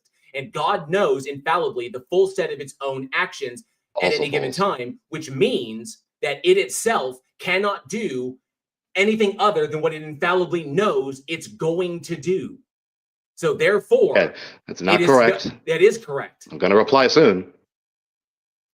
Yeah, so that's also incorrect. You are categorically misapplying infallibility. Infallibility does not mean these other events besides committing an error are impossible. Infallibility means I cannot commit an error. It's not the knowledge that is infallible. It's the God that knows all things that is infallible. Stop. No, absolutely not. You just redefined omniscience. You just contradicted yourself, Gregory. You already conceded that omniscience is infallible, is knowing all true propositions infallibly. That is omniscience. You just redefined omniscience and contradicted yourself. Yeah. Infallibility is not these other events besides committing an error for this given person possessing infallibility are impossible. That's not what that means. Infallibility is the inability to commit fallacy. It's not the knowledge that is infallible. It's the God that is infallible. He cannot commit an error. How about you get the category straight? Right. So you're literally conflating categories in your presumptuous refutation. So don't commit the error again, or I'll just refute it again. If I know something infallibly, can I be wrong about that thing?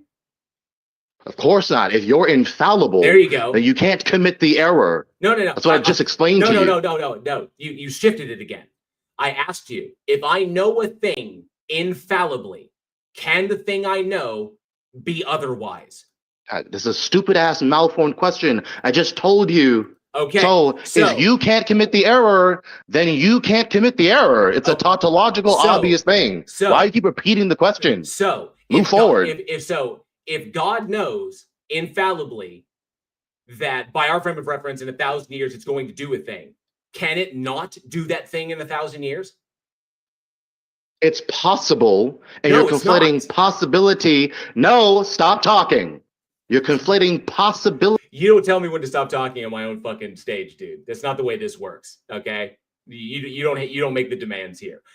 No, if God knows infallibly that it's going to do X in 1,000 years, it cannot do anything other than X, because then its knowledge of it doing X would not be infallible. That is a contradiction. That's non sequitur. No, it's Just not. because you stubbornly repeat it doesn't mean it's rendered true. Just because he cannot commit an error doesn't mean he can't go from refraining from destroying Sodom and Gomorrah to destroying Sodom and Gomorrah.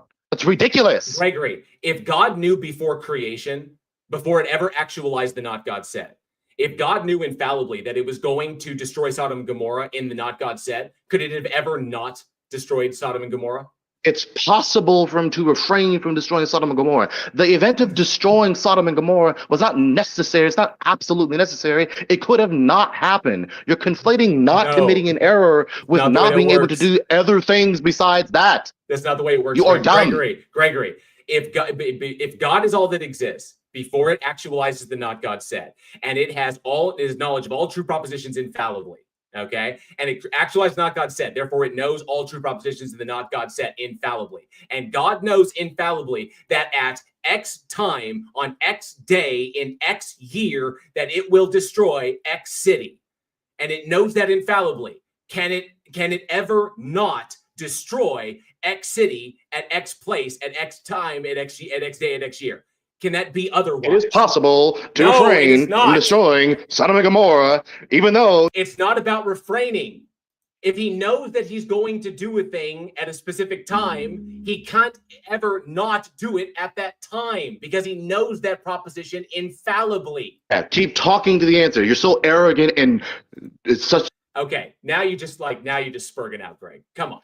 This is basic logic, dude. That you're making an error. You're conflating two different categories. No, I'm not. Being unable to commit an error is not the same as being unable to destroy something. He's able to destroy or to refrain from destroying. He is not able to commit an error. This is not even where this conversation is going. I mean, you're completely off right, the rails. Because you made this stupid ass straw man of my position. I'm not I asked you, how is my position contradictory? How is it impossible for him to have omniscience and volition? And I just refuted your dumbass argument where you conflate infallibility with the inability to do other things. His inability to commit an error doesn't entail or is not one and the same as not being able to do anything else, such as destroying anything.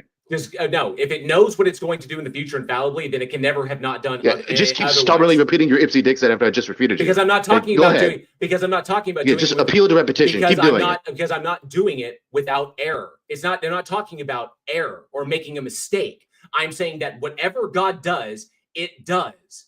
Okay, so that's the action. That's obviously a different premise. That's a tautological truism. What the God does. We know that, genius. Next. Okay, so if whatever the God does, it does. So any actions it does within the course of human history, it knows infallibly that that is what it is going to do, which means that at those points when they arrive in time, in the linear scope of time, the God cannot do otherwise at that appointed time. Do you acknowledge the difference between will and can't? It can't. It's omniscient knowledge. Do you acknowledge the difference between will? It can't, because its knowledge, infallible foreknowledge, precludes it from doing anything else. Okay? It can't do anything other than what it knows infallibly it's going to do. Waffling past the question. Let's see if you answer with yes or no, because it's a yes or no closed-ended question. Do you acknowledge the difference between will and can't? Yeah. Okay. Yes, there is a distinction there, but that's not what we're talking about. Yeah, there certainly is. But analytically on its face. But Gregory, that's not what we're talking about. That's literally what you're talking about right now. No, in the past several minutes. I'm not talking about literally error. what you're talking about. I'm not talking about this will happen. I'm not talking about error. I'm talking about what must necessarily happen because God knows it's going to happen infallibly. Meaning, the course of action that he's done with creatures is not absolutely. Okay, your word salad is obnoxious. So I'm going to break this down really simply.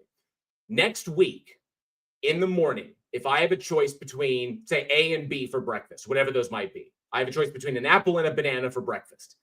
And I'm going to make that choice next week. I'm not aware of what I'm going to choose. I could say, maybe I'll choose this, maybe I'll choose that. But there's a choice I'm going to make in the future where I choose between A and B.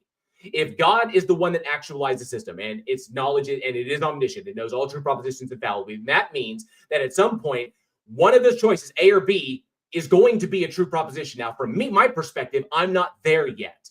But from the God's perspective, as having actualized the system, it knows that me choosing B, that I will choose B. That's a true proposition that it knows infallibly. The entailment of that is that I could never have chosen A, because then its knowledge would not be infallible. All right? So really, really simple. Yeah, did you mute me while you were doing on your lecture again? Well, I have to. Because I bet you did. I have to because you're spurting out.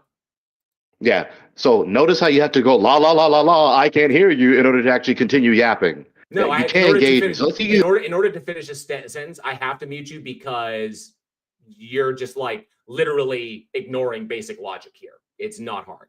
Okay. He's literally running away from me while I'm on his stage. I'm not running away from you. I'm trying to finish a sentence. So are you going to listen to the question now and engage it? I'm trying to finish a sentence without you interrupting. So yeah, you're trying to finish the sentence while I'm trying to reply to you after you finish your reply. But you are not engaging with what I'm talking about. Okay, you're not engaging with the topic at hand. You are diverging off to something else, and everybody in the chat recognizes this. Okay, everyone recognizes it, but you, yeah, did he mute him? Did he deafen me again? Did he deafen himself to my voice again? Yeah, how about you engage the question now? Do you acknowledge the difference between will and can't? Yes.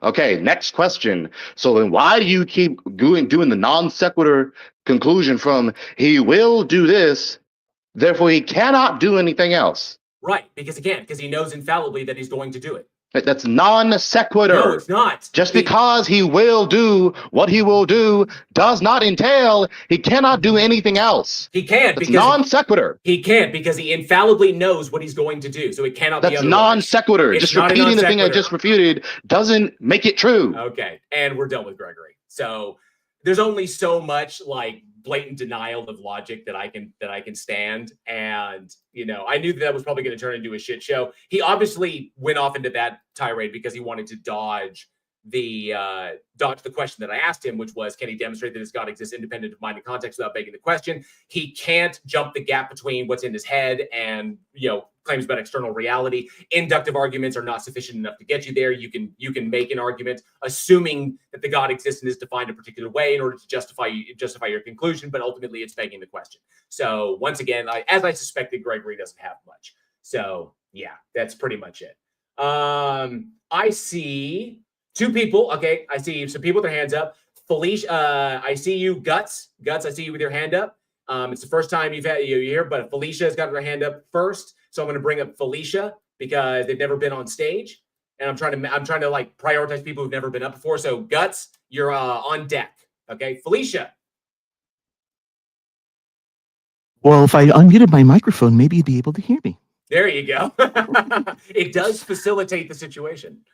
So first off, I have two things to say. Number one, Gregory, I apologize. You wrecked me. You absolutely showed me that you had the guts to come on stage and state your reasons for spamming the chat with your nonsense. So I apologize. You own me there. Number two, JL, I apologize. I knew that conversation was going to descend into BS. I had a feeling because that's typically how it does. I know he wants to dominate the conversation, but the thing that stood out the most to me is how quickly he dodged the question that I asked him. Was that essentially I asked him the question that I typically ask is, can he demonstrate that God exists, blah, blah, blah, blah, blah. And he immediately went to trying to justify his phenomenological experience and things that are going on in his head, which is fine. He can believe what he's been convinced of. That's great. But he doesn't have the justification to jump the gap. And he immediately jumped to something else entirely because he knows he's trapped on that. So. And I just sort of didn't really understand because you kept speaking about infallibility, but he kept talking about actions, but you were talking about knowledge, and knowledge and actions are not the same thing. And so it was like two people just talking past each other, and everybody, and he just kept trying to dodge the whole infallible knowledge question. Right. Yeah, if I know a thing infallibly, meaning that I know it cannot. If I know a thing infallibly, that means I know it to be true, and the negation of it is not. Well, if I know it's true, but I don't know it infallibly, then there's the possibility that I could be wrong in what I know. But if I know it infallibly, then I know it without error, meaning that it is true, and that it cannot ever be otherwise. Like modally, it can't ever. That is the case, and it is that's what the truth is. And if God is omniscient, it knows all of its future actions. If God is even conceptualized, the thing is operating on a timeline. If it's outside, say, space and time, that doesn't even deal. But it doesn't matter. The set of its actions, whether it's done them yet or not, the set of its actions are already infallibly known by the agent itself, and therefore it cannot do otherwise from those things. From that set of actions it has access to, those are the things it's going to do. It has to act in accordance with its infallible knowledge of itself, and because its nature is perfect, therefore its knowledge is perfect, so on and so forth. And it's just basic logic. And I figured, I've run into this before in the past where people have they'll be like, okay, so does God know all propositions infallibly? True. Does God actualize not God said? Yes. Does God know all true propositions that not God said infallibly? Yes. If I choose an apple over an orange, that's a true proposition that I chose the apple. Does God know that infallibly? Did it know it before it actualized not God said? Yes. So therefore, could I have ever chosen the orange other than the apple if God knows infallibly? Oh, of course you could. What? So... Well, anyway, I just wanted to apologize for that, JL. That was entirely my fault because I kept goading him into put up his hand. So, thanks so much for doing the show, man. I appreciate it, Felicia. Thank you so much. Later. Take care. All right, and I saw someone else had their hand up. They were on deck. Guts is on deck. Guts up to the plate. Can you hear me? Yeah, you're coming in a little hot. Okay, give me 1 second. Just want to make sure that you're not muffled in that respect, so that we can understand what you're saying.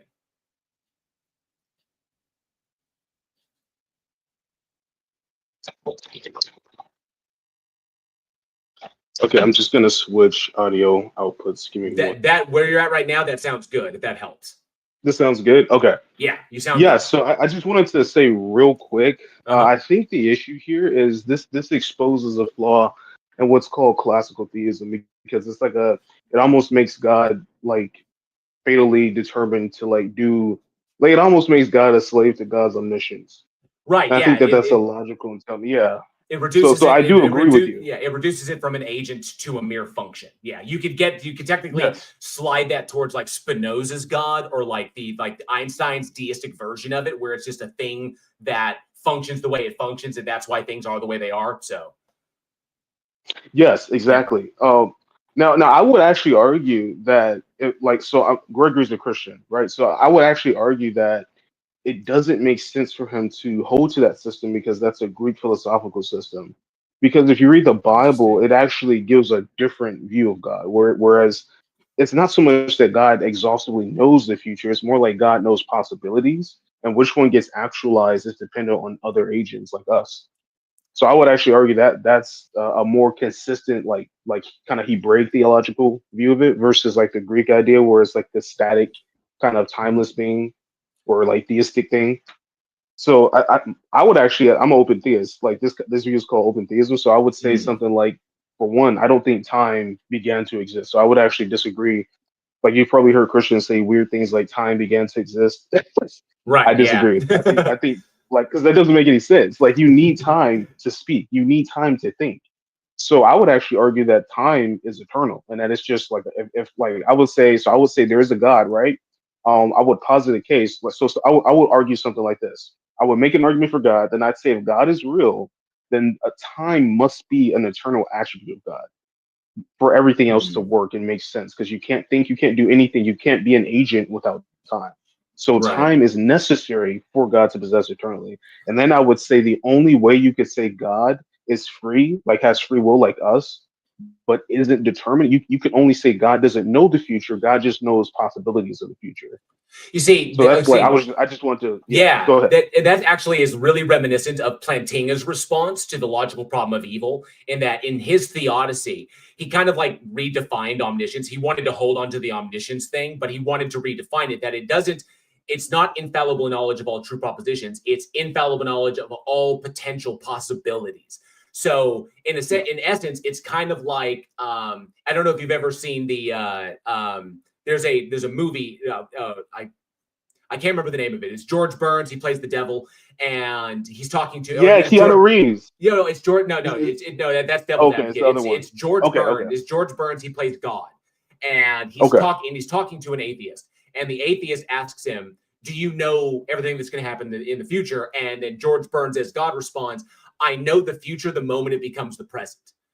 And so that indicates. Yes, that's my view. Thank you. We Are DNA said the movie's called "Oh God, You Devil," and so the idea being that if God doesn't know the future until, and the idea being that if God doesn't know the future until it becomes, no problem. If God doesn't know the future until it becomes the present, then God is operating on the same kind of linear timeline that human beings are, and that it may be aware of all potential possibilities, but it doesn't know what's going to happen until it actually happens, which denotes that God may not be the ultimate thing, but may just be a higher function of the universe acting as an agent or whatever. It's an interesting philosophical conundrum, but it's kind of what Plantinga did, is that he reduced it from all true propositions to just all potential possibilities. And that's how he explained that. So, yeah. So, like, would you, because, like, I would say this is probably, if we're going to posit that God is, rational, personal, but has all this, like, knowledge, I do think this is the only way we can escape fatalism logically, coherently, right? Like, would you agree with that, or? Okay, repeat it one more time, because I want to make sure I heard you. Would you, okay, so, like, would you agree, right, that if it's going to be coherent to claim that there is this, like, eternal personal being that we could call God, who's like the source of reality and all that stuff, for it to have some sort of knowledge of future potentials and stuff, but also be free, would you agree with me that it's more logical to hold to this view versus like a classical theism? God knows exactly what will happen and things like that. Like, oh, absolutely. Okay, because I don't want to hold you up. I just kind of, I think we've spoken before, but I just wanted to hop up here and kind of see what you thought about that, because I think that you did successfully kind of expose a major flaw in that form of theism. I don't think that works if we're going to think of God as personal. So I don't want to hold up for anyone else that wants to hop up here. Great conversation. I'll go back to the audience now. Cool. Thank you, guys. I appreciate it. Oh, no problem. All right. Thank you. Anytime. So yeah, and I think along those lines, you could get yourself to like naturalistic deism, and I actually addressed that in a prior video that I did. I see John and Mac have their hands up again, but Omega Weapon has never been up on stage. I want to prioritize people who haven't been up yet. So Omega Weapon, I'm familiar. I know Omega, unless Omega has gone AFK. So it's possible. Omega, you there? If not, I'm going to go. If not, I'm going to bring up Zen. I see Omega just jumped on their phone. He probably hears me calling from the distance. Omega! Can you hear me? Yeah, we can hear you. Okay. Sound okay? Yeah, you sound good. All right. Yeah, I've just been wanting to talk to you for a while. I'll make it brief because you probably have a lot of other people with more pertinent questions. But one of the things I seem to have a lot of contention with theists is how they basically define God. Because to me, saying something is both space-time independent and the creator of it just seems nonsensical, if not logically impossible. Because to me, and any way we identify and verify extant things is that they have some location in space-time, or we're talking about space-time itself. Right. That coupled with the fact that creation and causation only make sense within space-time, and that creation is an act, and acts require time. And the common retort to this is just, oh, our logic doesn't apply to God, or if it's, some hand-wavy crap. So I was just wondering your thoughts on that. I agree with you on that, especially when it comes to like understanding like those who like try to define God as a mind in that respect, where minds by definition are non-quiescent, and that there is a temporal state in between like thoughts that it's having, thoughts it's having, and actions it's doing. It thinks of the action, and then it commits the action. If it is a mind, that's how it would technically operate, which would require like a temporal state, the distance between the thought and the thought of the action and the action itself. And then if they push it to the realm of being like outside of logic as we understand it, then obviously we can't apply things like the law of identity, non-contradiction, excluded middle to it, and therefore it becomes this ambiguous term that is pointless to talk about because the thing can both exist and not exist simultaneously because the law of identity and non-contradiction, excluded middle don't apply, and therefore we're kind of like getting into why agnosticism is kind of a position is a growing position because the category of God is so ambiguous, and there's nothing we can reference as to what a God necessarily is. And so it's kind of like, and then you kind of go with like Alder's razor there, where it's like, that which cannot be, those things that cannot be settled via observation or experiment are not worthy of debate, to kind of put a fine point as that philosophical razor does. So, but yeah, the definitions are definitely problematic. But then again, as Andrew O, who's in the audience will state, it's whatever they happen to want to put into that basket. So whatever they're throwing in there, and we can only address it by address what they're throwing in the basket. So yeah. One response I got that was interesting that I've been thinking about is that if God is defined as omniscient, all-knowing, or maximally knowledgeable, whatever you want to say, then it would also know how to exist space-time independently.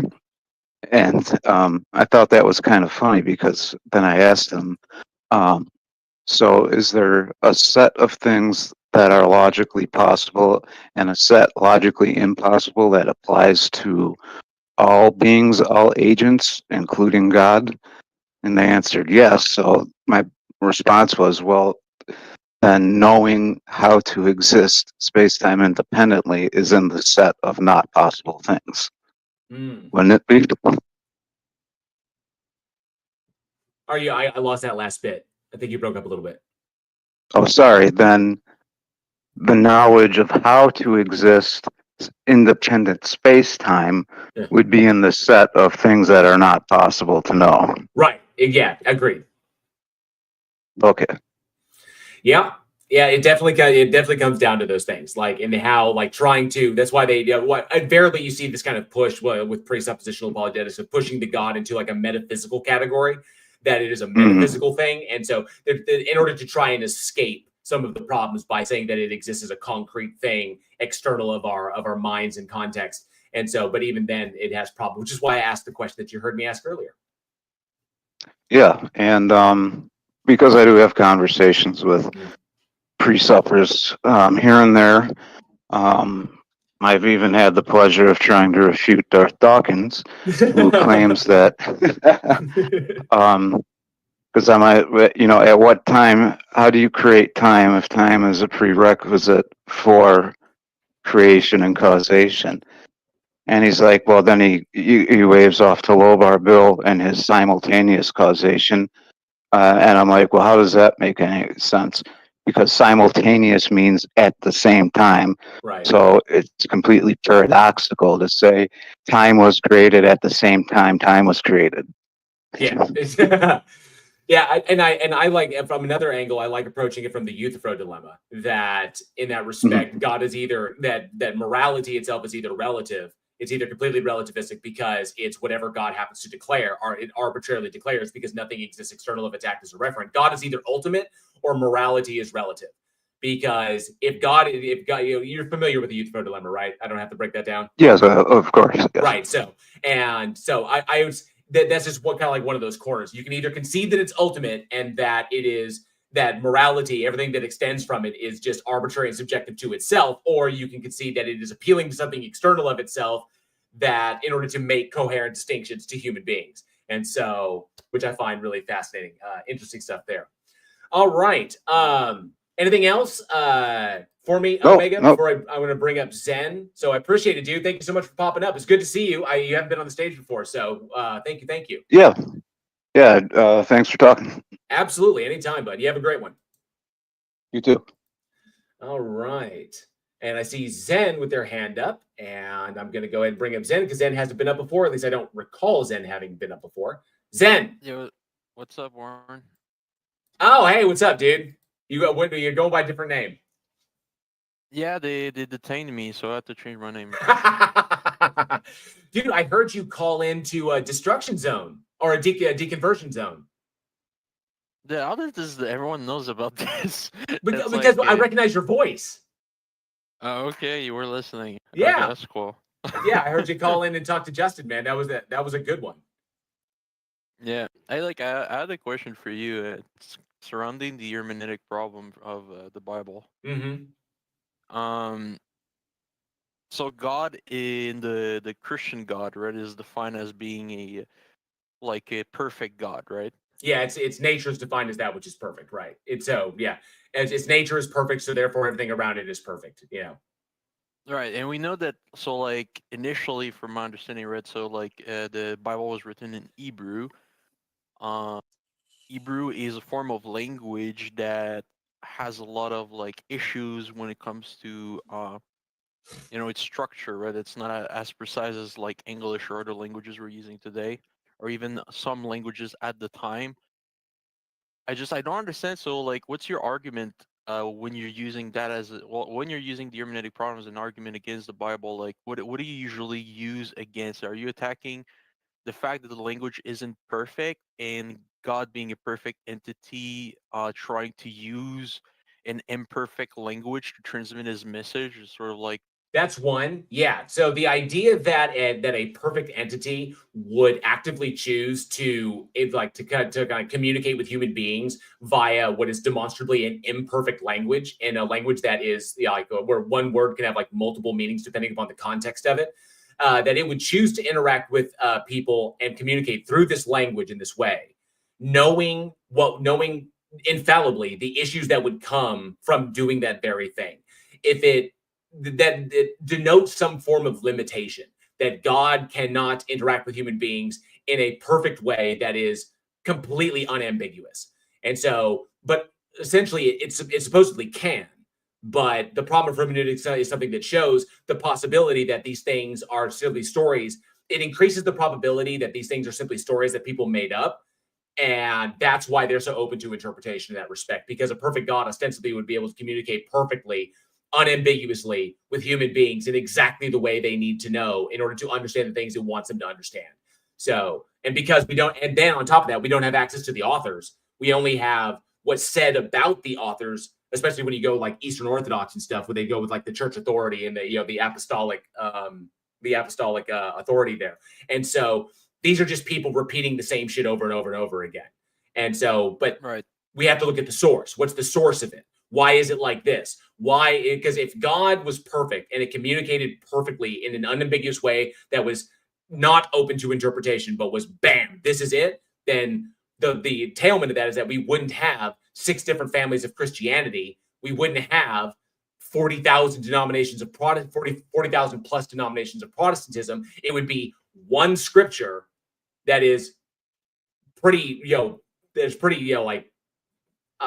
looking for the term, that is fairly obvious on its face, or formal, it'd be like precise. It would be as simple as saying it would be like something like gravity exists, so shit like that. It would be blanket statements that were demonstrably true that could not be refuted, but it's not the way it is. So, which is not what we'd expect to see if there is an entity that is perfect, that it exists, it's perfect, and it loves us, and it wants to have a personal relationship with us, and this is the way it chooses to communicate. It's just knowing the problems that would come from that in the future. It's just silly. Yeah.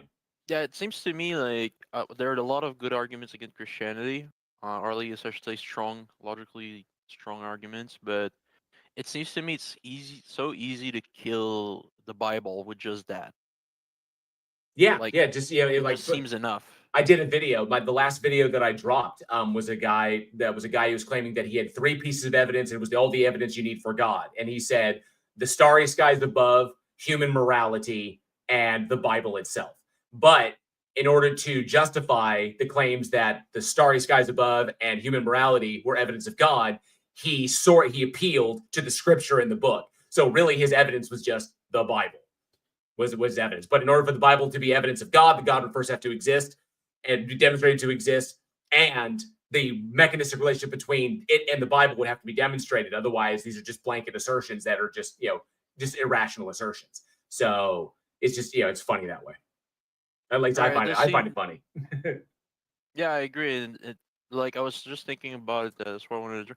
It seems to me that like if that Christian God thing wanted to transmit a clear message, right, and wasn't like intentionally trying to be ambiguous, it would either be that the Bible should have been written in a language we don't understand, or it should be just that God thing taught us a different language to use to understand its message. Yeah, that would be a great way. Yeah, it could do that. Considering that, given the stories in the Bible, God can interact directly with human beings, like it did with Saul on the road to Damascus. That it can do that and tell them unambiguously what it wants and what the state of affairs is, and elicit a response from Saul that doesn't violate his free will. God could ostensibly do that for every single human being on the planet simultaneously, and it would be of no effort for that entity. Faith is not required, but for some reason in that worldview, faith is a requirement, which doesn't make any sense because faith does not lead to informed conclusions. Whereas knowledge leads to informed conclusions. If you have faith that God exists, you have faith that it's worthy of worship, well, that's problematic. Even if you demonstrate that God exists, that doesn't logically entail it's worthy of worship. You just have to take all these things on faith that this is the case. Okay, even though it doesn't logically follow. So, and that's why you have to. That's why they rely on faith, because when you start talking about knowledge claims, well, these things start breaking down really fast. All right, I'm curious. I'm gonna go. Just wondering, do you think like you'll be able to like give that as an argument in this session? I'm curious of seeing you debate on it. I would love to debate on it. And if I ever get the opportunity, if I get the opportunity, then I will definitely formulate, that in what I present. The last 3 times I've been challenged to a debate, the Christian interlocutors have ghosted on me.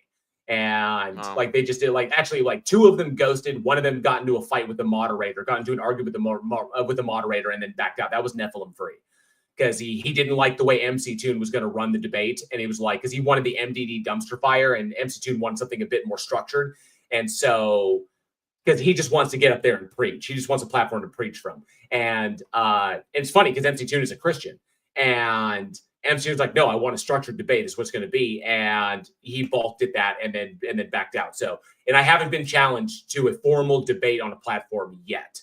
So maybe one day, Yeah, hopefully. Oh, Yeah. Thanks, Joe. Thanks, Joe. Thank you, Zen. All right. Okay. Got some hands up. I got about 45 minutes left. I typically tend to well, depending upon what it is, I typically tend to like call it at 2. Before I have to go like eat something and use the facilities, go to the little atheist room. So I try to plan these out like really, really well. So I don't interrupt myself, have to leave the stream. All right. I'm going to take a chance. Hey, JL. What's up, really Matt? quickly. Why do you use autism as a slur? I don't. I've never used it as a slur. You told Gregory that he was spurging out.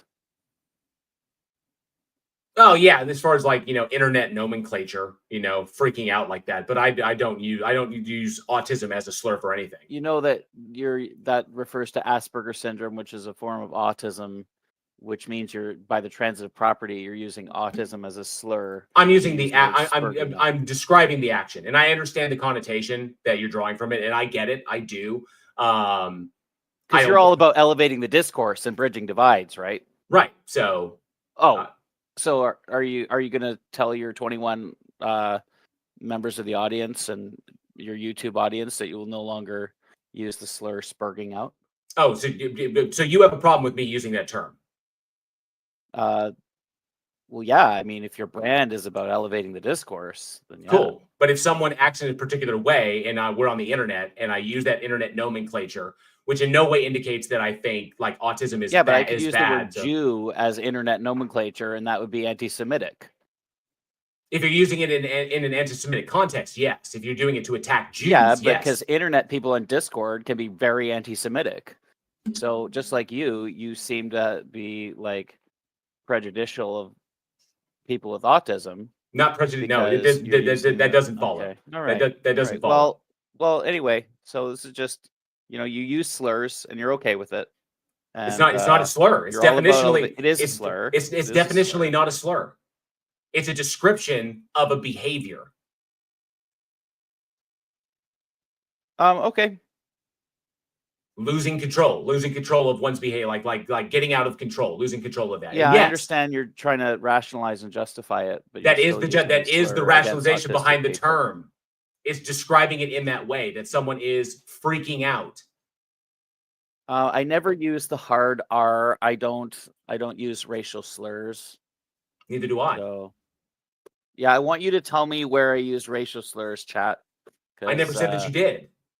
Yeah, but chat is saying that I used racial slurs. Oh, maybe you have. That's for you and them to contend with. I don't use So, anyway, something interesting. Let's see if anybody else. See, John's got his hand up again because nobody. Let me see. Well, I think. Let's see if John has something there. Let's go ahead and bring John up. Whew. Okay. So let's breathe for a little bit. Right. Exactly. Yeah. So okay, I would like for the benefit of others to dissect your line about the sort of, was it proving the existence of God absent of what's the line again? Sorry. So the question that I formulated, and just to provide some context, because we have some time to kill, just to provide some context as to my line of reasoning here, is that there's a differentiation between believing a God exists and claiming that you know a God exists. Knowledge and belief being intertwined, but not being the same. So things that we know and things that we believe, these are obviously different things. And when someone claims to know a thing to be true, well, if by the basic understanding of what truth is, that's what comports with reality, then you're then making the statement that you know a thing is true. It's true because it comports with reality or it corresponds with reality. And so therefore you're making a claim about reality itself, about external reality, about the thing the thing that we perceive external of your mind. So by understanding that, they claim it exists. That entails that, that it has that property of existence and that which it needs to do in order to do anything. And that it can be demonstrated to exist independently of mind and context, meaning that it's not something that simply exists in your head. So then I ask the question, can you demonstrate that your God exists independently of mind and context as a concrete thing without begging the question, which means without pointing at something that assumes God exists in order to be the evidence that you're pointing, for it to be the cause of the thing that you think is evidence of it. And so that's where I go along those lines, Good. And I did promise in the chat that I was going to sort of discuss that by way of the platypus. That's going to be my attempt. Well, so of course Australia known for its weird animals and stuff, and so originally, like when the platypus was first observed, obviously by the Aboriginal people, but then by I think it was the Spanish, Italian, something. Whatever explorers, they obviously made that claim back to the colonies and back to the various empires and stuff, and they sent a pelt back to England, and the pelt was assumed to be a fake, as in the evidence had been presented, and so reasonable skepticism when it comes to what could be presumed to be a cryptid is fair and fine. And it is up to the other person to prove that, either by it wasn't until it can be more thoroughly observed or the pelt can be examined better. And I think that's what you're asking for something like the existence of God as well. Like, what can you point to say this is the thing? And of course, there's a very big difference between the platypus and God, obviously. Yeah. I think maybe you could liken it more to like a natural phenomenon, like ball lightning or fire rainbows and that sort of thing. Right. The thing that I go off of is that the best way to do this, and as I explained to Gregory, when it comes to like the God concept, would be a predictive model. And I know that T-Jump has brought this up numerous times as well. Like that would be the best evidence. Like even though, like for example, we know that there are things that exist that we can't detect, but we know them by the predictive modeling. We understand that they exist in the way that we understand them by the predictive modeling that those predictions that come true. So if the God exists and interacts directly with the world, which is what's entailed by the theistic worldview, that it interacts directly with the world, then obviously there would be some form of predictive model we could establish that utilizes that information and allows us to make better and more accurate predictions about the reality that we perceive. If that can't be done, then anything that you're pointing at and saying that's God's action, well, you can't demonstrate that the God even exists to do that and to be the source of that action. You could be looking at a phenomenon that you don't understand and simply applying the God and simply asserting that the God is the cause. And so a predictive model would go a long way in this. And thus far, obviously, they've never been able to produce one. And yeah. I mean, it would be, you might disagree with me, but following that logic from the way I see it, it would be fair to say that an unexplainable phenomenon, someone might assign that to God until proven otherwise, whereas you would assign it to an unexplained phenomenon until proved otherwise. Right. And both those things may be equal to us on a certain level until proven otherwise. Exactly. Or until demonstrated that one is more likely than the other. It's indeterminate, which is why when we're talking about the specific gods, like Gregory brought up, he brought up the idea of like, well, do you think that this God is impossible? It's like, well, it depends upon the God we're talking about. If we're talking about like naturalistic deism, like an entity that kicked the football on the universe, and then the way it interacts with everything is completely explainable by naturalistic explanations, meaning that abiogenesis is the way it created life, evolution is the way it diversified life. Well, that thing is completely and utterly unfalsifiable, because it could all just be naturalistic and the God doesn't have to exist. But the God could exist, and we simply can't detect it because every manner that it interacts is completely naturalistic. So what are we even pointing at? That's completely unfalsifiable. But if he wants to define his God as a logical contradiction, then, he's automatically eliminated his own God from contention. So, yeah. And I just because you touched on it very briefly there, the whole which God thing, I think, is a question that always needs to be asked in my mind. Because I took just a little side note for everyone who's sitting here watching and listening, the best value for money thing you can buy for yourself every year is a year's pass to the local museums. I buy one every year, and I love it. And I was walking through the Gothenburg City Museum, and they have like a little pathway through. You can go through the history of Sweden and Gothenburg. There, you start off in the Stone Age, you get in through the Vikings up to the 1700s and up to modern day. And you see that when you get to the prehistoric section, they have that section there where you can see some sort of artifacts that were of significance to the individuals then, but there's not so many religious artifacts. And then you get to the Viking Age, and of course, all the Viking gods. And then you get to the more medieval age, and where Christianity starts to come in, and you get to see that. And it's like, okay, so here we have a people in a geographical area who have changed gods over a period of time for whatever reason. So what made one god more reasonable than the other? If we're going to ignore the obvious, money, political pressures and stuff, but what makes a person sit there and go, no, yesterday I believed in Odin, and today it's Yahweh or whatever. What makes what makes one god more or less reasonable than the other, believable, I should say.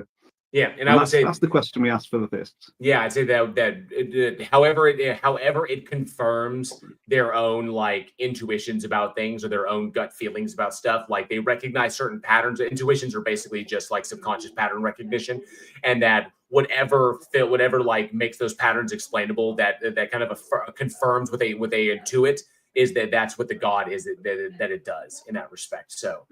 I would say that whether it's confirming whether their idea that human beings are special in the universe, or that there's some some undergirding purpose for existence in and of itself, whatever they need to feel special in their own right. So yeah, I mean, it's just nice to clarify that for every theist that comes up later, that I hopefully pay attention on this particular conversation there. But that's what you mean when you ask that question there. That's what they need to answer. Just like, what is it specific like that you can demonstrate? Right. Because I think that's the point they miss every time in trying to not get caught. Right. All right. It's so defensive. Yeah. So I see some new people. I see some people in the chat, people in the chat here, or people in the audience here that have not been up on stage. So if you are a believer and want to talk about what you believe in, why. If you're believing in a God, I definitely want to prioritize those individuals, especially if you've never been up on stage before. I'd love to talking to new people. I see some people making some claims in the side chat. Love to hear like that. Like Schizo saying that God is easily identifiable, can be done without words, which is interesting because how could you convey that it is identifiable without language? How do you like getting across that information, which is interesting. But if you do, put your hand up. I'd love to bring you up and have a chat. So, because I guess I've got about, I think we got about 30 minutes. So. And what greater motivation could a person have to put their hand up and join the conversation in knowing that it would result in the kicking out of an English atheist socialist individual? They can kick me out just by putting their hand up and joining the conversation. And I will gladly step aside for that. Let me see what we got here going in this side chat here. There's no mystery. Well, maybe not to theists. God will always be a mystery to atheists. Well, that's a deeply problematic statement, Schizo. So, because, I have to know what exactly you're pointing at, and that kind of thing. Oh, I see Andrew's got his hand. Yes, Andrew. Oh, the man I cited earlier. I'll go ahead and bring up Andrew. Thank you, John. Bye. Appreciate it, bud. No. Howdy, howdy. What's up, Andrew? Yeah, I got to listen to a sort of chunk of Gregory there. Did you like how I cited you earlier? Yeah, it's always gonna stick in my head. That's a good summation for how things got into the box in the first place. Which is basically the only real way to look at it. There's an interesting thought here because Gregory made a bunch of appeals over there to something that I had a little thought about, kind of in real time. And I'm almost ready to accept right away, which is the idea they make a constant appeal to category error. Right. Now, you understand where we come from and the idea of what categories mean. And I think we got ourselves a horse, the cart before the horse issue. Mm-hmm. They want to appeal to category error as a way to kind of defend their point. The problem is that the mere category they're proposing has not been validated. They have not validated there is a thing to make a category around. It's like saying, my thing has property X. Meanwhile, property X has not been validated. So you don't actually get to appeal to it as a defense of itself. It's like, no, the definition of my imaginary category, my imaginary thing is, attributed to an imaginary category because they did this. Once again, they're actually automatically begging the question in my mind at that point. Right. Yeah. So anybody says, well, but it's defined as X. Yeah. Well, I don't accept the reality of the thing that you define as X. So you don't get to use that as a defense for the thing that you're saying fits into the category. You were listening to the Gregory conversation. I didn't honestly expect Gregory to get tripped up on such basic like logic. And I don't know, because I even though he's kind of toxic in the way he behaves, I didn't want to hold that against him. And I wouldn't have expected him to get tripped up on something so simple, which is weird. I don't know why. I wish it hadn't ended that way, but I guess that was my mistake. Well, the conversation took a particular bent on like what's assumed about a Christian God, for instance, rather than just anything at all. Like each of these conversations, of course, depends on what level of depth he's going to try to defend, because I've seen him in action with regards to his general precept and arguments for things like the impossibility of the contrary as far as justification for truth and whatnot. Mm-hmm. Yet never having the ability to actually clarify any of the universals that he's claiming, while he tries to just basically put your worldview into a Japanese style, animal battle in a cage, right? Kind of fight going. No, you make a universal claim, you got to back it up that way. So that's usually where he goes. So it's a little interesting to see him go down the theological route, which is why I generally tend not to bother with theology. It typically go down to the essence of a thing. It seems to come out like invariably they want metaphysical positions that they hold that necessitate a God existing, or that they hold those metaphysical positions because they believe a God exists. And if the God doesn't exist, then Basically, they're saying, I hold a metaphysical position because I believe that God exists. But if the God does not exist, then how do you justify that metaphysical position? And that's what they want. Invariably, they want the atheist to defend their metaphysical positions without a God, as though the atheist is holding to the same metaphysical positions. And I see that a lot. Like people that I respond to, Brian Holdsworth does that. The people over at AIG do that.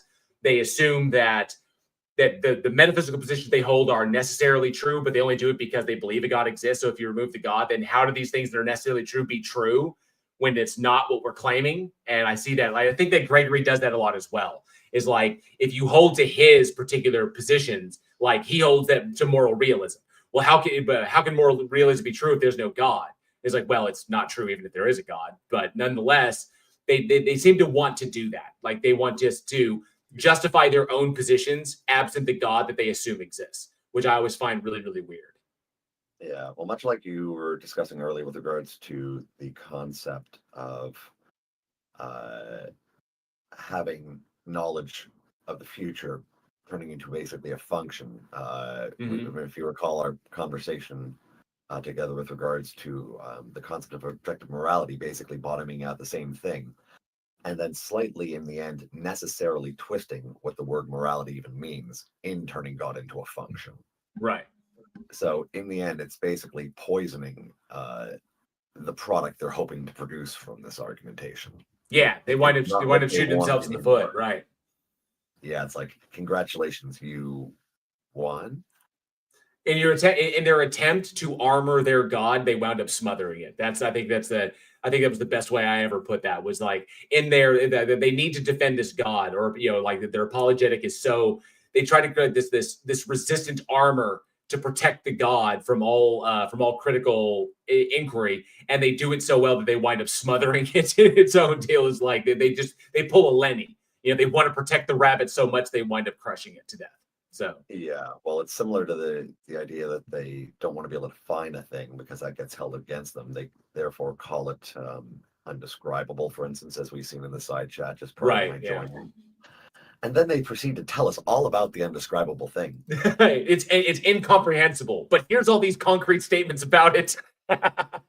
Yeah, somebody didn't think that one through.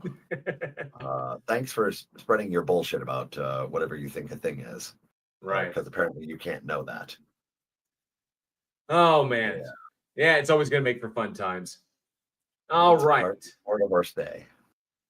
Well, I see it's about 1:30, and I don't see anybody else with their hands up, and I think we're starting to slow up a little bit. So, and typically I ended around 2, in between 1 and 2. So I think we may be, unless any other believers in the chat want to put their hand up, talk about what they believe and why. I'm specifically looking at you, Schizo, because of the things you're stating, but you may not want to come up here, which is fine. You don't have to. But the invitations are there. At least Blessed Be He is not in my live chat on YouTube, because Blessed Be He refused to come up on stage either to defend their crap. But this has been fun. So I appreciate it, Andrew. Thank you so much for coming up, dude. Awesome chatting as always. Definitely. All right. Well, I think we may be at a good spot. So, but yeah, so I'll kind of like, vamp here for a second. So I appreciate everybody coming out, everybody in the audience here on Politics Discord. If you're not a member of Politics Discord, the link is in the description of this live chat, of this live stream. You can join the Politics Discord and join us and come up on stage and talk about that stuff. Thank you to everybody here on the Discord itself. Appreciate you all hanging out and coming up and having conversations with me. I do this Stage of Reason every third Sunday. I'm entertaining the possibility of increasing it and doing this more often, but that's going to require some logistic stuff and scheduling stuff. But every third Sunday we are scheduled. So the next Stage of Reason will be March 16th. March 16th, the day before St. Patty's. So it's great. I can argue about God concepts and then I can go get drunk.